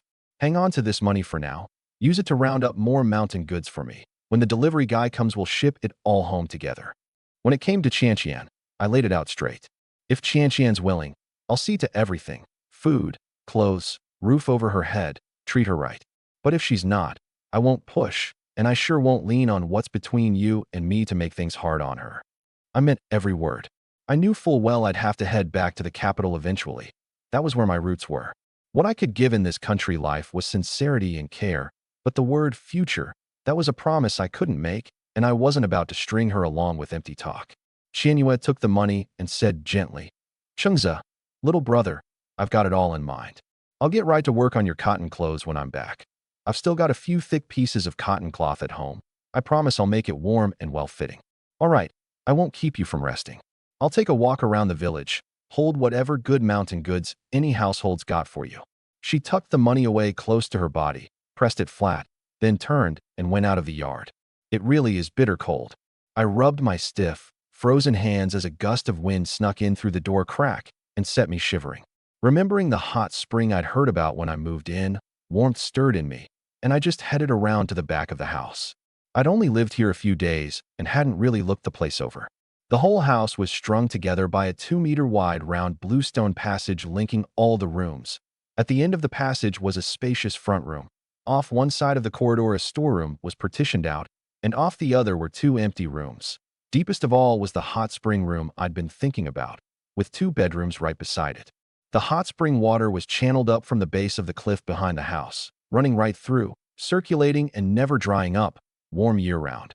No wonder the whole place stayed toasty without firing the Kong or lighting a fire. I pushed open the back door of the hot spring room, and a damp warmth washed over my face. But the next second, the sight in front of me stunned me. Below my feet was a cliff over 200 meters high, the view impossibly wide open. Past the unbroken snowy peaks, I could even make out wisps of chimney smoke over in Russian territory. Behind me towered mountain ranges, and a big river at their foot had long since frozen over. The hot spring steam drifted out through the door crack and froze into a faint mist in midair. So beautiful I couldn't tear my eyes away. This place was a treasure. Come summer, grass and trees lush and green, paired with the hot spring steam, it'd probably outshine even those famous gardens back in the capital. Around the cliff's edge ran a sturdy wooden fence over 2 meters tall, kept the livestock in and the kids from falling. You could tell the previous owner was careful. From the fence to the house, a plot of land 50-some meters square, all mine alone. The cliff was sheer, nowhere to climb up except my own yard, and the villagers next door were blocked by the tall fence and couldn't see over this way. A fine spot for storing things, this. I stroked my chin. Put up a warehouse here, store mountain goods, grain, anything that can't take the cold or shouldn't go missing. Couldn't be more perfect. I crouched down to take a look at the hot spring pool and suddenly went still. It was made of cement, the pool's edge smooth and even, not a rough corner anywhere. Having a hot spring like this in these times was a real rarity. Just as I was figuring out when to break ground on the warehouse, a familiar voice came from behind me. Chengzi, buddy, standing in the doorway catching a draft on a cold night like this, you'll catch a chill. I turned. Qianyue was standing by the fence not far off, waving at me with a bamboo basket in hand. Sis Qianyue, how'd you wait? Is this your place? I really hadn't expected my next-door neighbor to be her. I'd always taken the mountain path around the village to visit and never once realized our two homes were just a few steps apart. That's right, I've lived here a good few years. She smiled and waved me closer. I just asked at a couple houses. There's dried mushrooms and mountain walnuts, both good quality. Came to let you know. I stepped over to the fence. Sis Chinwe, I'm planning to put up a little warehouse on this open ground. Store mountain goods, meat, eggs, all the stuff that can't take cold or go missing. Whatever you want to eat, just come take it yourself. That way I don't even have to fence off a separate area. Keeps things from feeling distant between us. I paused and softened my tone. Once that business on your end is behind you, bring Qian over to keep you company. Have someone to lean on. It's quiet over here, nobody nosing around. The two of you sisters can live here with your minds at ease. Gratitude welled up in Qianyue's eyes. Chengze, little brother, thank you. You really think of everything. Nobody comes back here, and come spring the households raise a few chickens back here on the sly, just to feed him and gather eggs. They'll never come near your side. Then I can rest easy. I smiled. You go on and see to things. I'll leave the door on the latch tonight. I'm chilled to the bone these past couple days. Gonna soak in the hot spring first and work off the fatigue. Qianyue waved goodbye and headed into the village with her bamboo basket.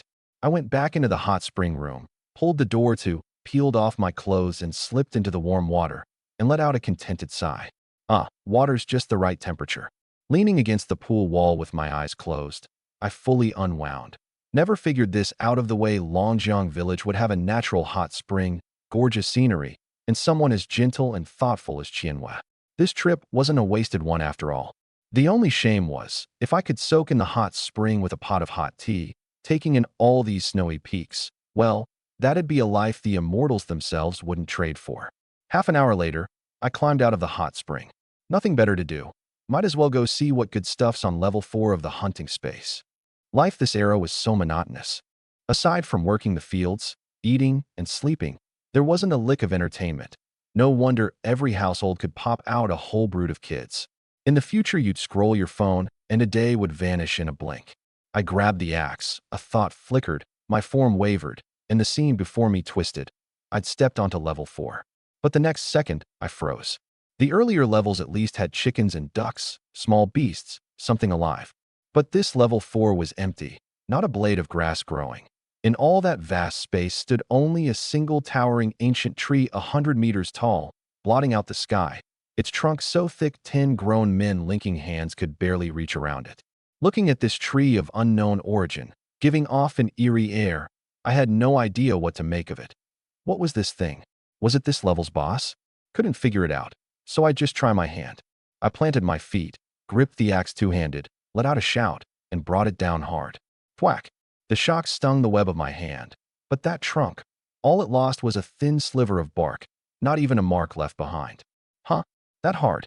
I wasn't having it, and I heaved the axe up and hacked away at the same spot, over and over.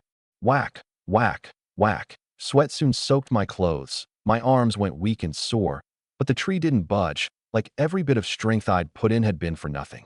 I chopped for close to an hour before I finally couldn't take it anymore, propping myself on the axe and gasping for air, arms too sore to lift. This damn tree's way too hard at this rate. When in the world am I going to get it down? I did the math. Even chopping day and night without eating or drinking, I couldn't dream of felling it in under 10 days, half a month.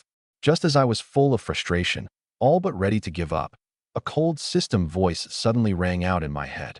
Ding. Host's inner thoughts detected. Boss breakthrough prompt triggered. Ding. Level 4 ancient tree boss breakthrough progress.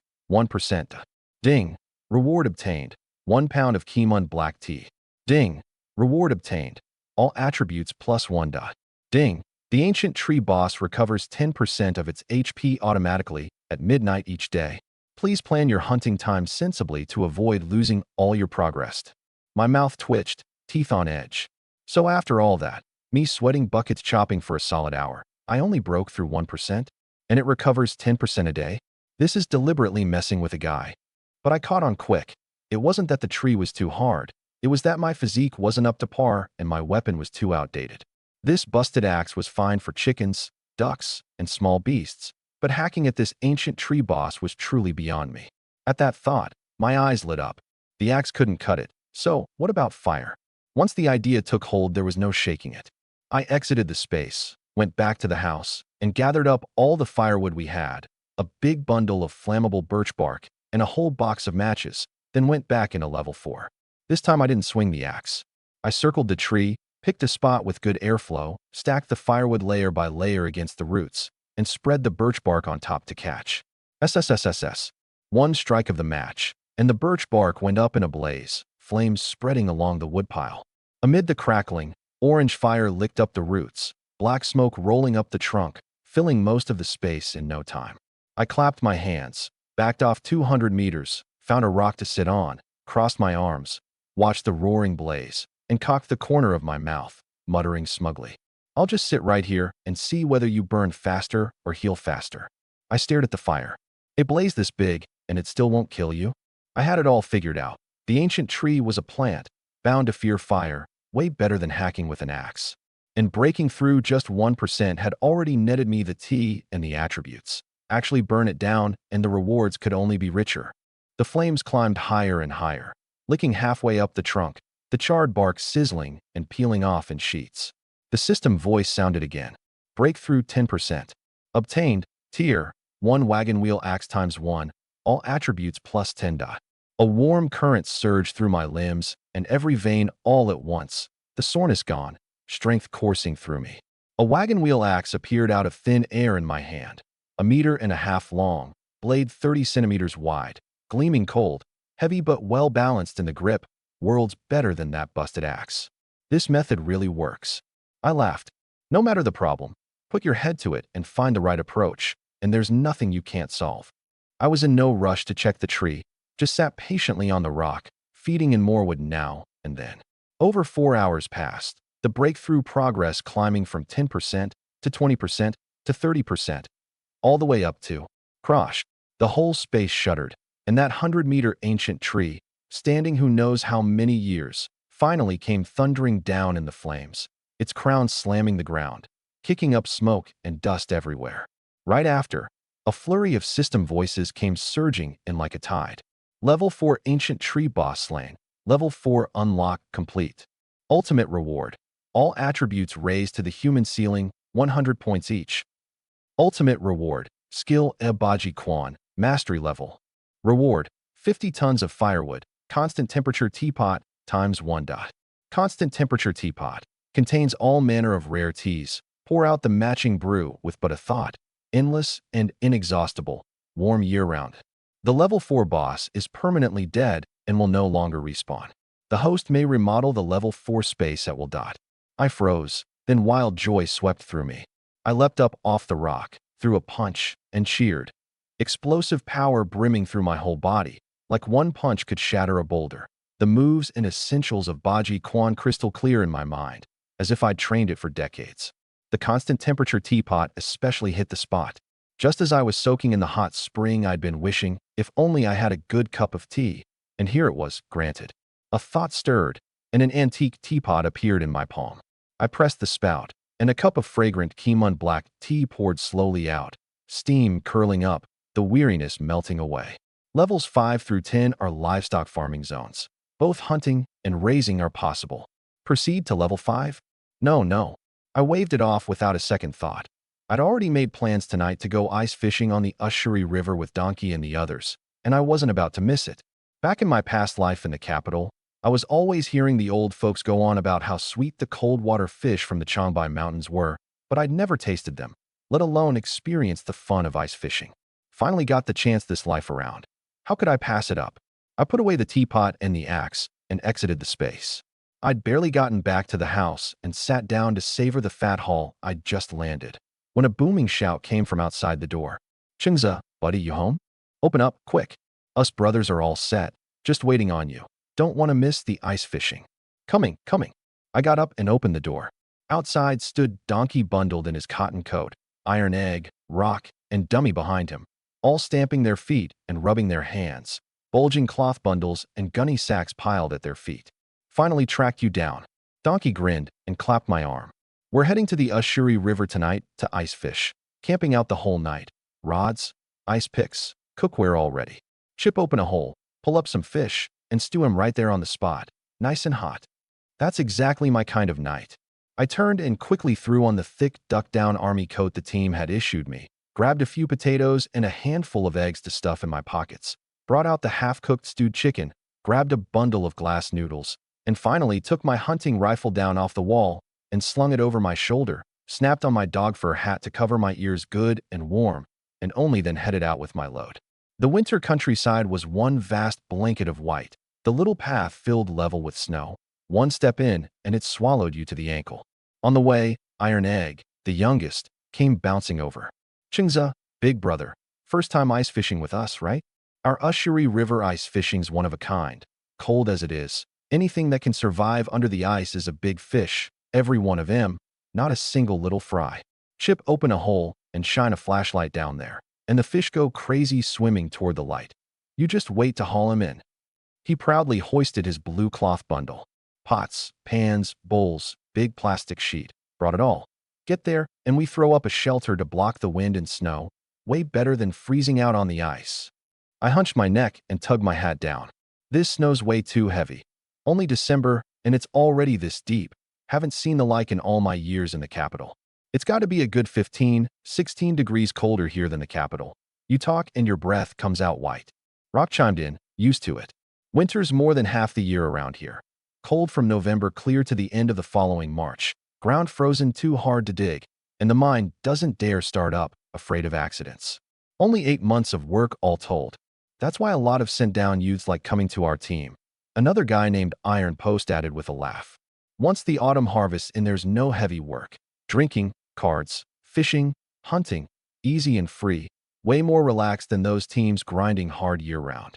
The group chatted and laughed, and in 20-some minutes we reached the river.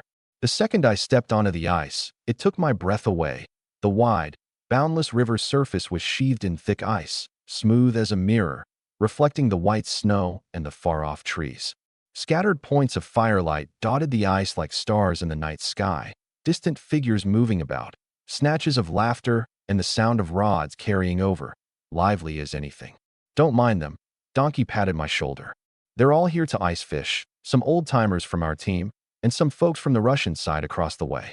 Soon as it gets cold and the river locks up, folks from both banks like to come, for the fun of it, and to catch a few fish to add some meat to the family table. His face turned serious, and he gave an earnest warning. Walking on the ice, watch out for those wooden stakes. They mark where holes have been chipped. Even after those spots freeze back over, they're never as solid as the original. And if you step through and go down, cold water like this saps your strength in a couple minutes. You can't even climb back out. Keep your wits about you. Up ahead, Donkey stopped and called back. Chingza, easy now. Mind the ice under your feet. Just up ahead's the fishing spot we picked out yesterday. See those 4 wooden poles? Stuck him in on purpose yesterday. Saves us the scramble today. The words had barely left his mouth when Rock and Dummy hoisted the plastic sheet and got to work, throwing up a rough shelter around the poles, weighing the edges down tight with big rocks, laying a few thin boards over the top to keep off the snow. Quick and practiced, in no time a windbreak shelter was done, and the cold wind was shut out at once, a good deal warmer inside. Donkey, Iron Egg, and Iron Post weren't idle either. They pulled an iron pot and firewood out of the gunny sacks, set the pot up on the ice, struck a match, and the flames leapt up crackling, lighting their faces red. Chingza, big brother, we quick, or what? Iron Egg came over, beaming.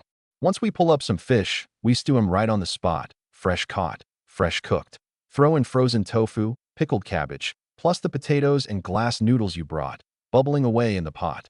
That flavor's unbeatable. I watched the dancing flames and got into it too. That I know, chicken stewed with mushrooms, iron pot stewed goose, pork stewed with glass noodles, demily stewed fish, the 4 great northeastern stews. I'd heard of their fame even back in the capital. That's right. Donkey nodded away. Us northeasterners love our stews.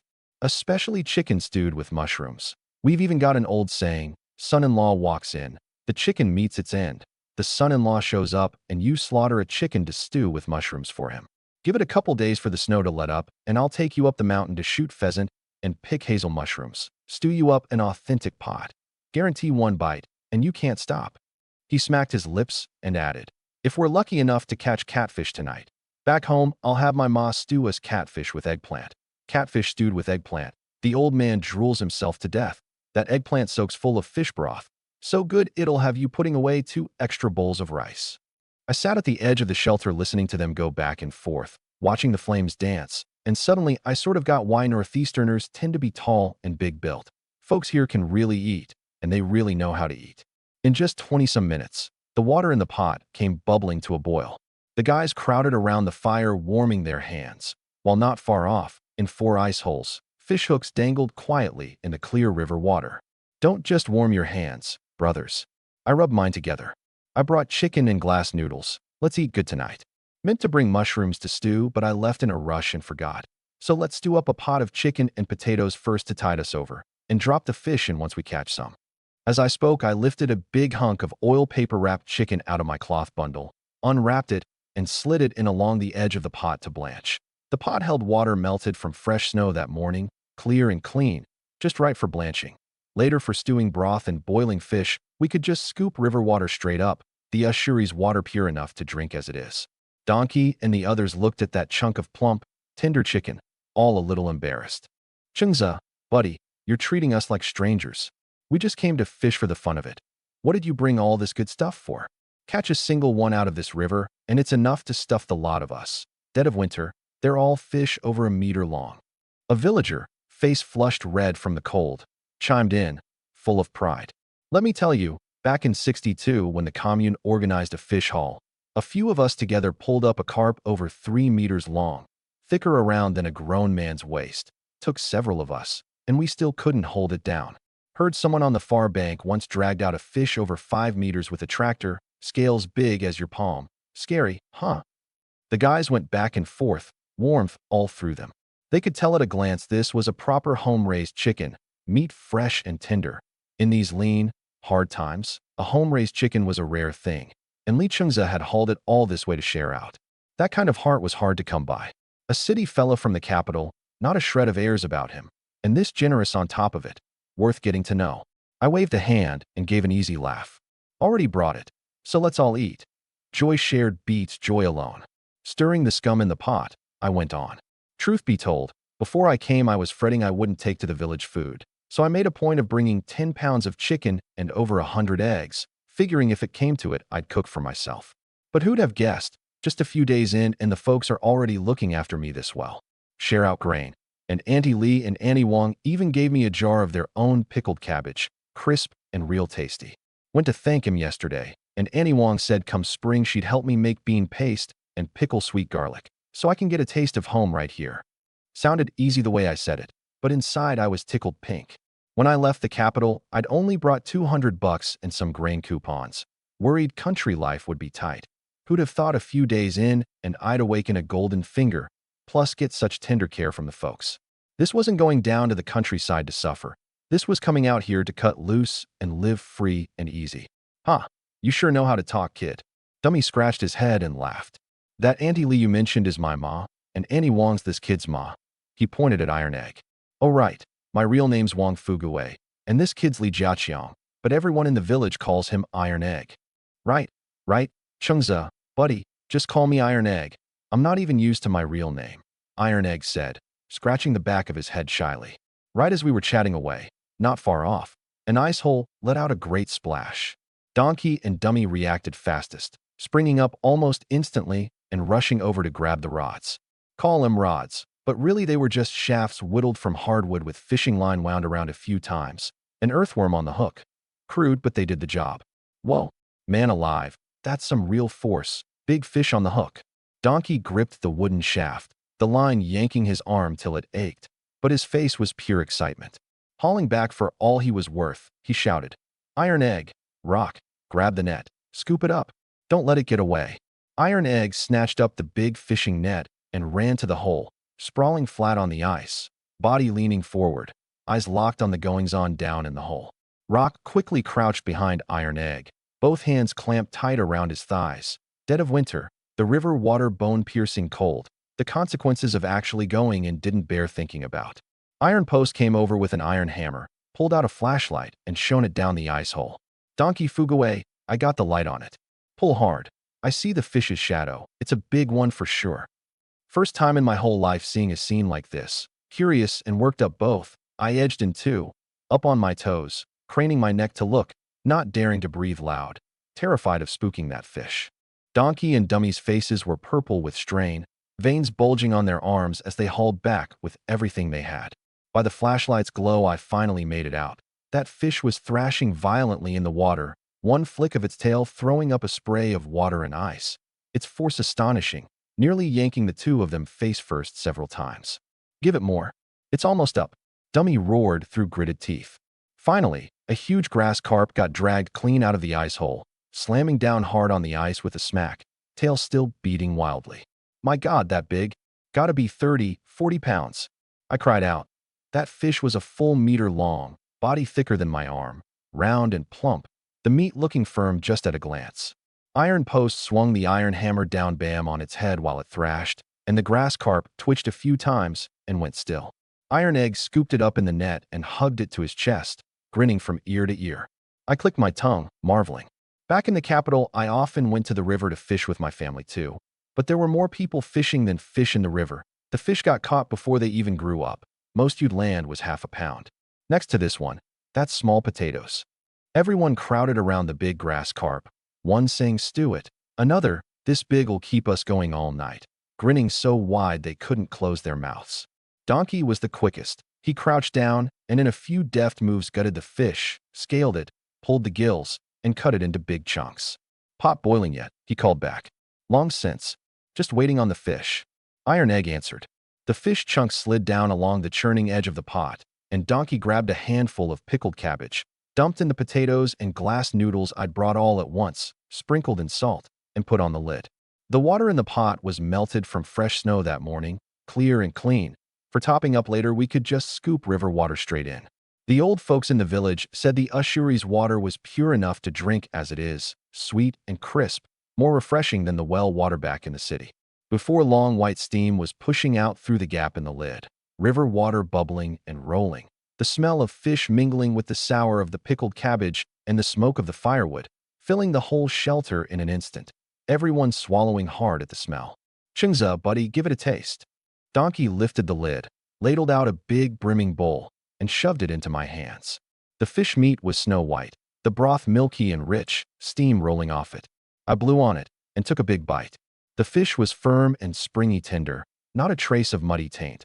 So fresh it about made you want to swallow your own tongue. I couldn't get a word out for a long moment. This is the freshest fish I've eaten in my whole life. Ha, you bet. Iron Egg was so pleased his eyes narrowed to slits. Our Ushuri River cold water fish, finest under heaven, toughed out in water this cold. How could the meat not be firm? How could it not be fresh? Outside the shelter, the cold wind howled, flinging snow crystals against the plastic sheet with a whipping whoosh. Inside, the stove fire burned strong, warming every cold-flushed red face to a cozy glow. The guys crowded around the pot, drinking against the river wind. Dummy pulled a flat flask from inside his coat and poured around for everyone. Come on, warm yourselves up. A mouthful of that fiery liquor went down, burning all the way from the throat to the belly, driving the chill right out of you. Everyone chewed the fat about village goings-on, whose son took a wife, whose family had a new baby, whether the mine would take on hands come spring, that bore up the mountain wrecking the crops that folks ought to organize a hunt for. Donkey started in about last winter, how he'd kept watch alone by the river all night, and pulled up one even bigger than today's, and Iron Egg immediately hollered bull, which set the whole bunch roaring. Cupping the hot broth, listening to all this small, living chatter, watching each grinning face in the orange firelight, I suddenly felt both settled and warm inside. When I left the capital, I'd still been fretting over how tight country life would be, scared I wouldn't eat my fill or dress warm enough. Who'd have guessed, just a few days in, and I'd awakened a golden finger and run into a bunch of honest, stand-up folks like these on top of it. This wasn't going down to the countryside to suffer. This was falling straight into a nest of good fortune. We ate that pot of fish clean, even sopped the broth to the bottom with steamed buns. Hot food in our bellies, liquor warm in our bodies. Everyone was worn out, and we took turns dozing against the straw pile in the shelter, one man watching the rods over the ice holes, trading off the night watch. By the time it was my turn to keep watch, it was already the small hours. Everyone else was slumped in the straw, sound asleep, snores rising and falling. I pulled my army coat tight, fed a stick into the stove, and sat alone at the shelter's mouth. The night sky was crystal clear, stars packed thick as a fistful of scattered salt, the river's surface giving off a faint white shimmer under the starlight, a few points of ice-fishing firelight in the distance not yet gone out, like stars fallen onto the snowfield. All was still, nothing but the soft crackle of the stove fire, and, now and then from far off, a long howl or two from some nameless beast. This was a stillness I'd never known in my past life in the capital, and a vastness I'd never seen. I quietly took the constant temperature teapot out from inside my coat, and with a stir of thought, poured out a cup of steaming Kimon black tea, cupping it in my hands, the warmth seeping from my palms all the way into my heart. Sipping the tea, I slowly started running the figures in my head. The hunting space was only unlocked to level 4, with the livestock farming zone still ahead. Come spring, I could throw up a big greenhouse and grow out-of-season vegetables. Fresh greens were precious in winter, sure to trade for plenty. And I could keep chewing on how to help the village bag more game and stock up more grain. The more I thought about it, the more the days ahead looked full of promise. Right in the middle of my thoughts, the rod in the ice hole suddenly dipped hard, the line snapping taut with a splash. Here we go. I shot up with a start and grabbed the wooden shaft. Heavy force came surging up my arm. Another big one. Brothers up. Fish on. My holler jolted the guys awake in the straw, and they scrambled up bleary-eyed, cursing and laughing as they lunged over to grab the net. Laughter, shouts, they carried far, far across the empty, silent river. 2 more fish came in through the small hours, and only as the sky was going faintly gray did the bunch of us haul our chilled bodies and heavy catch back home. At the edge of the village, Donkey and the others yawned and split up, each shouldering his share of fish home to catch up on sleep. I carried my own share too, trudging through the deep snow step by uneven step back to the house. I pushed open the door, and a wave of warmth washed over my face.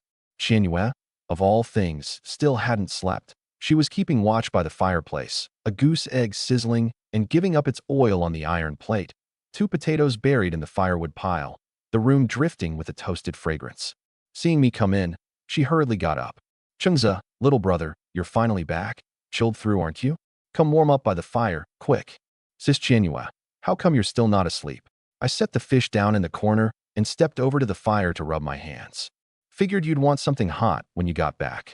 She peeled the roasted goose egg and pressed it into my hand, then raked out a potato and blew on it. "Catch some big fish?" "Sure did, several big ones." I bit into the scalding potato and said thickly, "Got a big share, enough to eat for a while." A whole night without sleep, and yet I wasn't the least bit drowsy. One thing kept turning over and over in my head.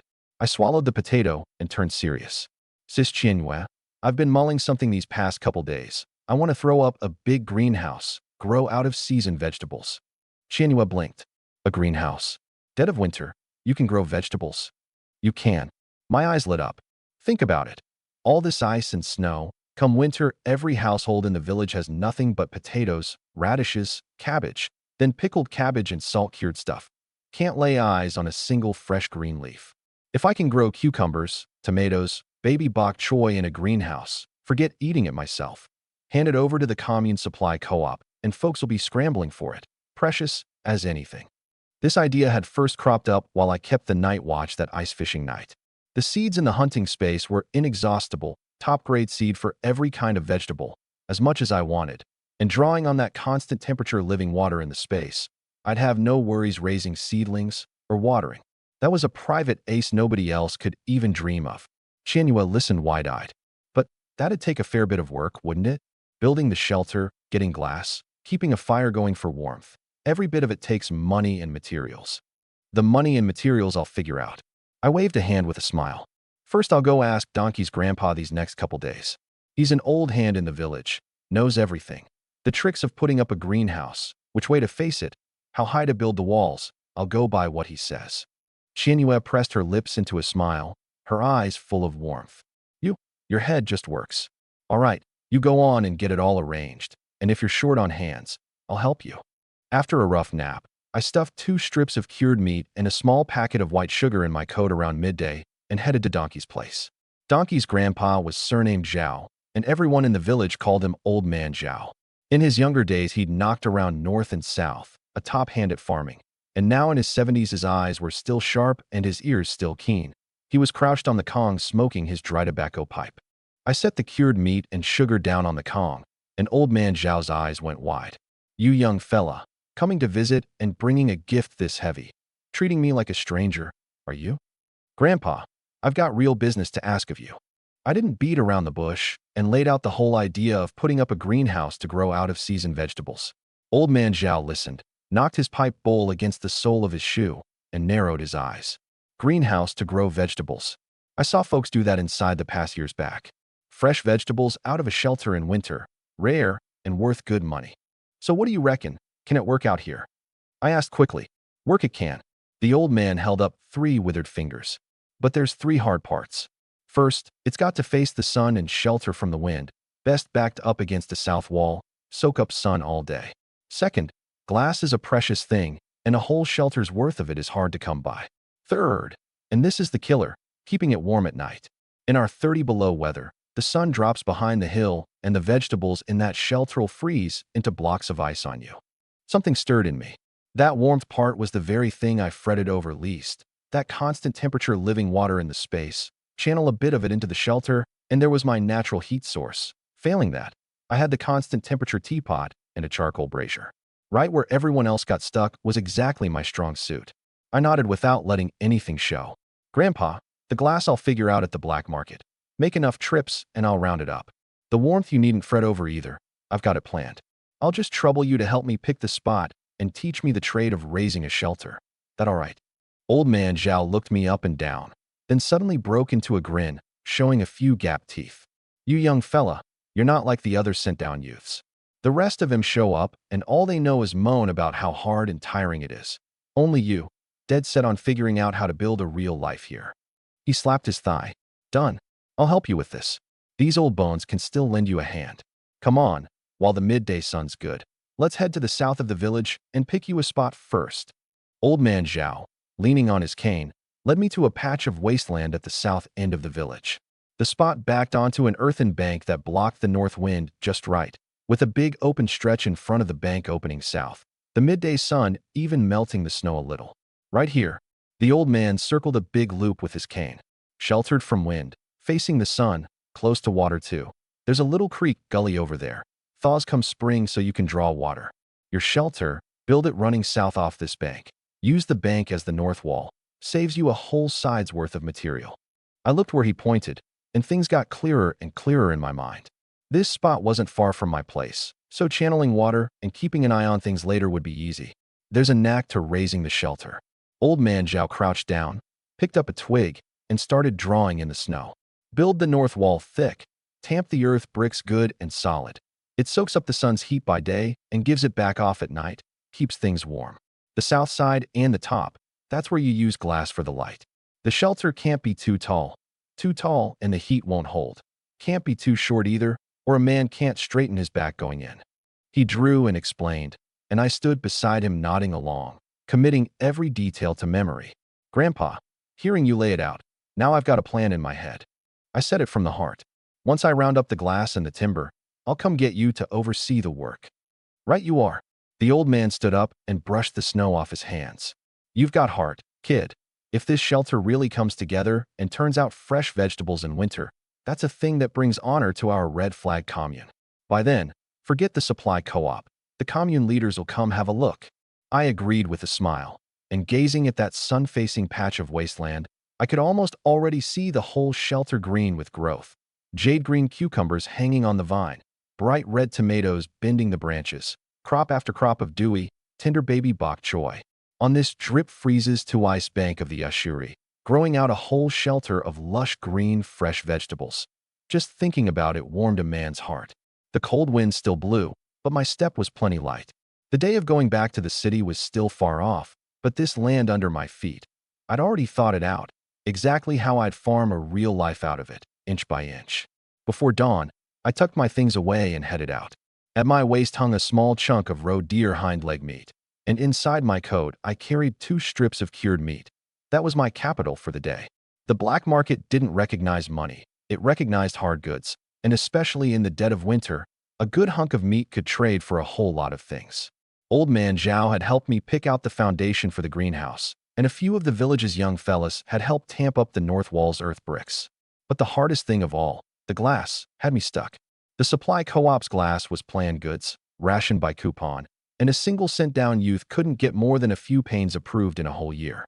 To put up a whole south-facing light-catching shelter, that little bit of coupon was nowhere near enough. The black market was the only way. There was a back alley at the east end of town where, before dawn, people would huddle against the base of the wall and deal in low, hushed voices. Grain, oil, cloth, coupons, rare goods. Long as you had the capital, there was nothing you couldn't trade for. I pulled my cotton jacket tight, hunched my neck, ducked into the alley, and strolled along feigning idleness. But my eyes swept the crowd. Glass, who's got whole panes of window glass? I kept my voice low, passing word to a few of the regulars I knew by sight. I asked 3 or 4, all shook their heads. Glass was a precious thing, easily broken, and the runners didn't like to touch it. Just as I was about to lose heart, a fella in a dog fur hat over in the corner crooked a finger at me. "Young fella, you want glass?" He eyed me sidelong. "How much?" "The more the better." Something stirred in me, and I stepped over. "Whole panes, big as a window, as many as you've got." The fella broke into a grin, bearing a mouthful of yellow teeth. "What luck? I happen to have a batch sitting on hand right now. Leaked out of the window factory, quality's real fine." Something went clunk in my chest. That came out just a little too smooth. A city fella who grew up in the capital, what haven't I seen? This type, the ones who open their mouth with happens to, "What luck? Quality's real fine." 9 times out of 10 it's a con. I didn't take him up on it, just followed him deeper into the alley. He flipped back a ragged cotton quilt, and sure enough, stacked underneath were 7 or 8 panes of glass. I crouched down, in no hurry to check the quality, and first ran my hand over the top pane. Cold, smooth, no mistake, good goods. But as my fingers slid down to the second pane, the third, my fingertip snagged. Cracks, and the kind of hidden cracks veiled in dust that you couldn't spot at a glance. This batch, the top pane or 2 were good, and underneath it was all cracked, chipped edge stuff. He was fronting the good goods over the bad, so that once I'd settled the price, handed over the meat, and carried the lot off, I'd only get home and find the bottom was all junk glass. I sneered inwardly, but let nothing show on my face, and stood up. "Quality's decent, all right. How much meat for 1 pane?" The fella held up 1 finger. 1 strip of cured meat, 1 pane. I frowned. "You robbing me? 1 strip of cured meat's enough to buy a piglet. Take it or leave it." He pulled the quilt back over. "Dead of winter. Where else you gonna find glass?" I stared at him a couple seconds, then suddenly smiled, and unhurriedly drew the 2 strips of cured meat out from inside my coat, waved them in front of his eyes, then tucked them back. 2 strips of cured meat. I'll take the whole 7 or 8 of them. The fella's eyes lit up, then he frowned again. Too few. Too few nothing." I stuffed the meat back inside my coat and turned to go. "You think I didn't see it? Top 2 panes are good. The rest underneath, all cracked and chipped. You're passing junk off as good goods. I'm not calling you out on the spot, leaving you your face, and you've got the nerve to push your luck?" The fella's expression changed. 2 strips of cured meat," I said without even turning my head. "Your whole pile, good and bad, all cleared out. I carry it off, and there's more business between us down the road. If you won't do it." I paused. "Plenty of folks in this alley know me. I'll go telling everyone I meet. Dog fur hat cons people with cracked glass. And then how's your business going to run?" The alley went quiet a couple seconds. Fine. The fella gritted his teeth. "2 it is. You little sharp eyes." Inside I let out a breath, but I didn't let a bit of it show on my face. Truth was, this good and bad mixed pile was exactly what I wanted. Those 2 or 3 good panes I'd use for the most crucial light-catching spots on the shelter roof. Those cracked, chipped edge ones underneath, grind them down a bit, piece them together, and they'd set into the lower half of the south wall just fine. The lower half was backed by the charcoal brazier and the channeled warm water anyway. Plenty of heat, so patch it together with broken glass, daub mud in the seams. And as long as it didn't let the wind through it'd do. Junk goods in everyone else's eyes. Up on my greenhouse, not a single pane goes to waste. I wrapped the glass carefully in the ragged cotton quilt.